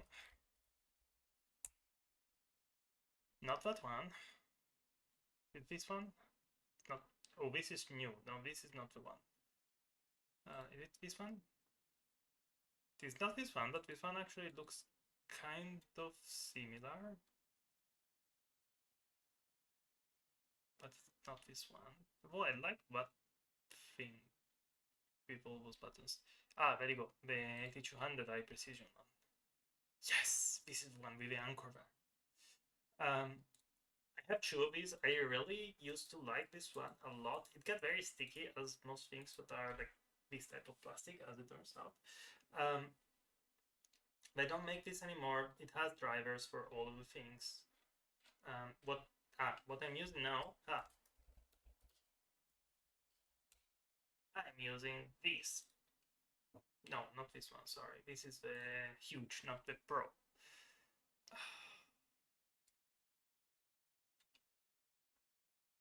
The Japanese website will take forever to load. I have... There you go, it's loading now. Yes, this is the right one. the NDPT1 and BRK. This is the Elecom Depth Pro, which is the Japanese trackball. It's the closest that I found up to now with the old Logitech Trackman, which I loved. And it's impossible to find. And as I was preparing my stuff to move to Dublin when I left Italy 8 years and a month or so ago, I dropped my Logitech Trackman, and I'm still angry with myself for that. I do like the Depth Pro. The Depth Pro has this thing over here, which is cable, wireless, and Bluetooth, which is very nice because it turns out I burnt one of the wireless receivers. Unlike the Sculpt, the receiver for the Elecom Depth doesn't have any over voltage protection, so I ended up sending it 12 volts instead of 5, and it popped. Not good. So I'm using it actually with the cable because I can. It's here on the desk, it doesn't move around, and the cable just goes straight into the USB switch. So yeah, that's fine. If I wasn't using it with the cable, I will just be using it over Bluetooth, and that would have worked as well. This is like Elecom just does very nice trackballs. I don't remember why, like how I found this one. I think I was going to order a new one, and then I found that they had this new model, so I was like, well, let me try one. And then I ordered another one. I really like Elecom. Like you can get this one on Amazon Japan. Yeah, supports Bluetooth 4. Like it worked. This wireless receiver, by the way, this is the shit. This one you don't want to give it too much power. Yes. But otherwise, this thing is awesome. Supported OS. I'm surprised that they didn't. We cannot use horizontal scrolling function in Windows RT 8.1. I don't know why. The MX Master, you say? Oh, I think I've seen this in the reference. Edge one. I think I've seen this before. But the thing is, I don't like using mice for the most part. I do like the trackball because I don't need to move as much. No, the thumb wheel looks nicer.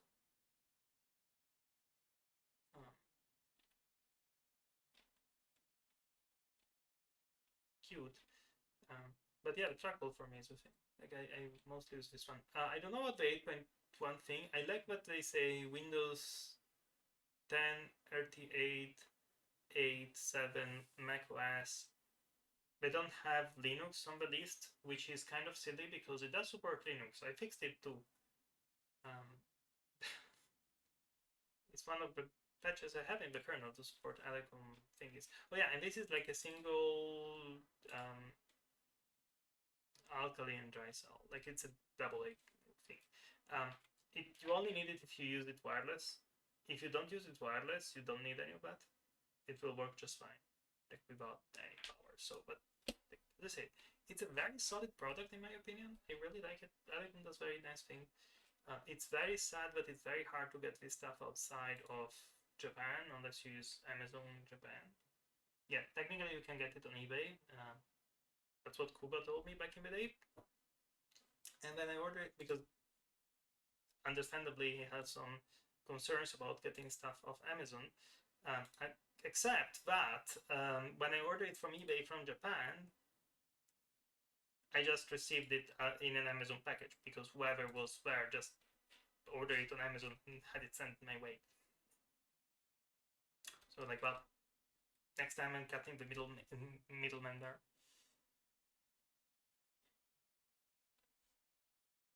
Yeah, that's the huge. I guess, yeah, that's a huge version. And they have a wired. I don't know why this is the high spec. Oh, high spec. Yes.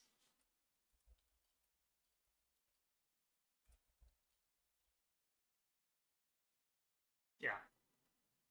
Yeah. No, yeah. Uh,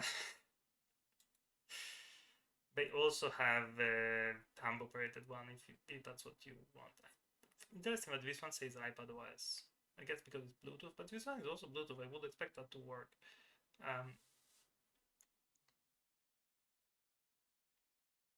And Linux is supported for most of these because they don't sell, I think, the one I used to have. Oh no, these are all the, like we said, the AXG Pro, sorry, that's the other one. Yeah, this is the one I used to have. Luke, if you're still on the call, I think there was one of those still at the office if you stole it, because it's like not like, not going to be back at the office anytime, so feel free to bring it back to take it. And also I have the other two pros here, so yeah, that was the one that I needed to add kernel support for because the extra buttons were not showing up, because it says 8 buttons, but internally it reported only 5, kind of, in the sense that they're not actually 8 buttons. It counts the scroll wheel as buttons for the 8 buttons, which is like, what the heck, folks? Anyway, I was about to order one of these when I ordered this one, I think. And then they have these things, which I've seen before. I hadn't seen the case. Now that's what I will call fancy. But I'm wondering about these things. Maybe, I guess these are for presentation. Yeah. For iPads and stuff, it says.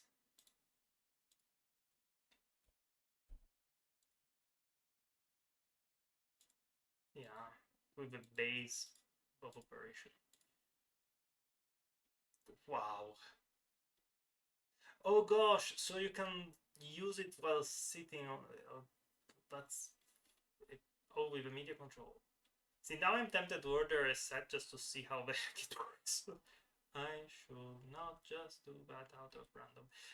No, I was talking about the Anchor because this thing has Windows drivers that allow configuration of a bunch of things, like the color of the wheel, the color of the back. I think they're separate if I remember correctly.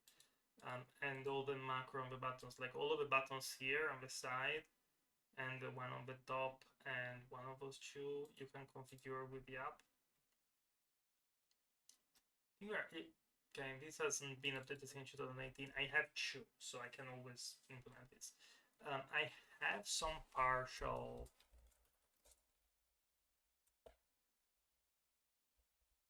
But over here, Anchor Mouse 2, maybe? Yes, Anchor Mouse 2. So I did manage to get some stuff. These I wrote mostly in Go. Like, no, I wrote all of this in Go. It has some, yeah, reports device. It doesn't really have much useful, let's be honest. Like, it kind of can set the light, but yeah, you could, like, it has the device thing. I wrote this in Go because I was trying to actually make use of Go. I don't think this is a good fit in Go. This really should be written in Python because it's easier to play around with. And also because I have USB mount tools now, so I can do that. So most likely what I'm going to be doing is I'm going to take this out from one of my project boxes. Probably not this weekend because it sounds like it's going to be a nice warm day tomorrow. So yeah, I would like to go out and take pictures and then post pictures because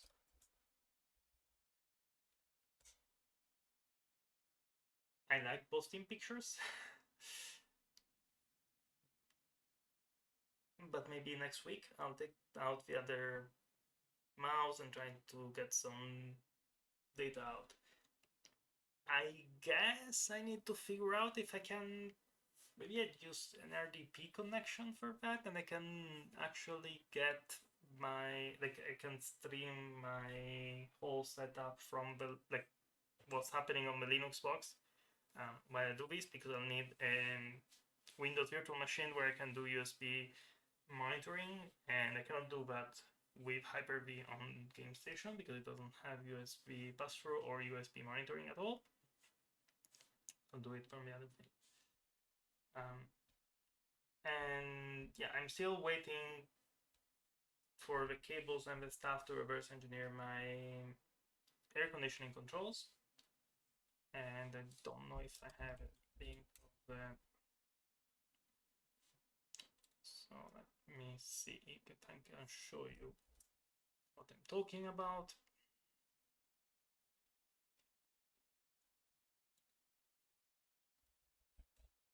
Yeah, probably Chrome Remote will do as well.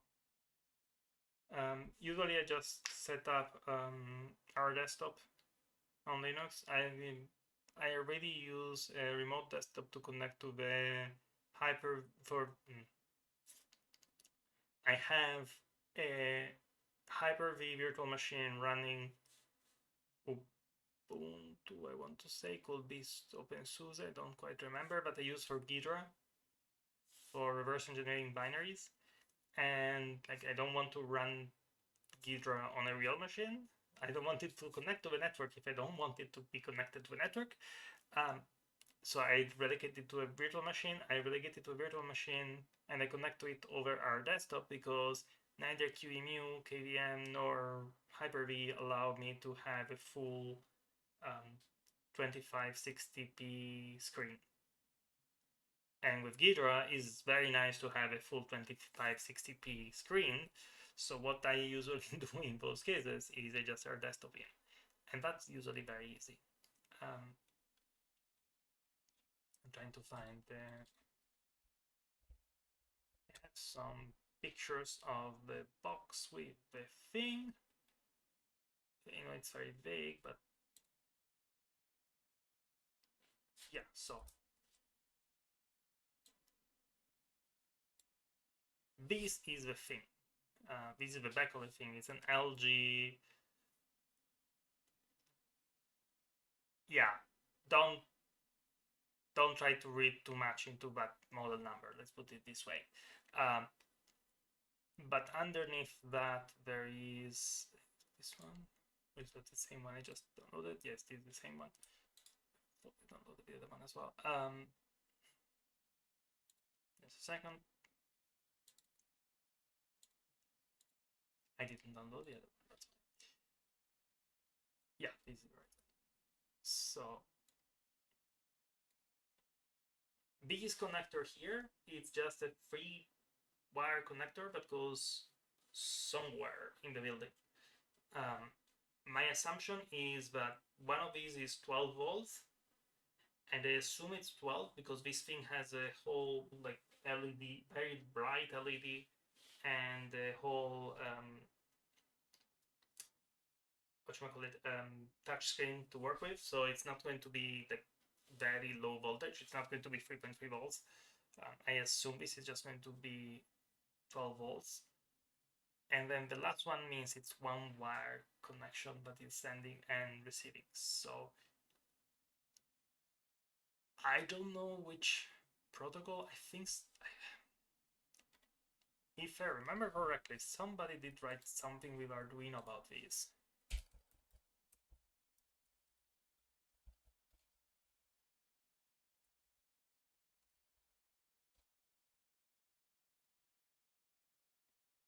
But most of the thing, yeah, there is something. Was it this one? Because I remember searching around, somebody else was. No, this is also with an IR transmitter.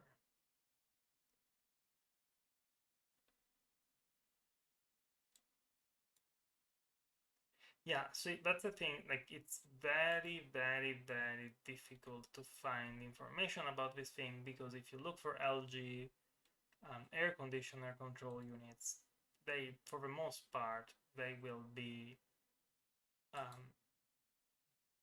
remote controls with IR control. And like that's easy, like you can turn on and off at least. You don't get the whole like, tell me the state of a thing, show me the state of a thing in Home Assistant. But you do get the turn it on and turn it off. Because you can always send the IR code. Like I have written IR code libraries myself. But yeah. Right, I guess I should also call it a day for now. Yeah, but these will come later as reverse engineering projects. So if you're interested, feel free to keep following. I will be warning on Twitter when I get to more of this. I ordered the cables, so as a last note, let me go back to a last picture. Jst Connector is a Jst Connector. I found the actual model. I ordered the actual models. Problem is that I don't do a male to female cable for this, so I will have to build a Y cable myself because I essentially just want to interact in the middle. I could connect with the probes on the side. I don't want to. I will just interconnect here and just connect the three lines to the. Well, I will use them just to figure out which one is the ground, which one is the. I assume 12 volts. I'm not sure. And then I'll connect the ground and the signal to the Logic Pro. It could be a differential signal, and this is RS485. I doubt so. I hope it's not. That will be very messy. It doesn't have a battery, so it needs power to get something. A differential signal technically will have power, but it's also going to be particularly annoying to set up, so I don't think they did that. But we'll see. For now, good night, everybody. USB mon is now fixed, and I have ideas for the future. See you, everybody.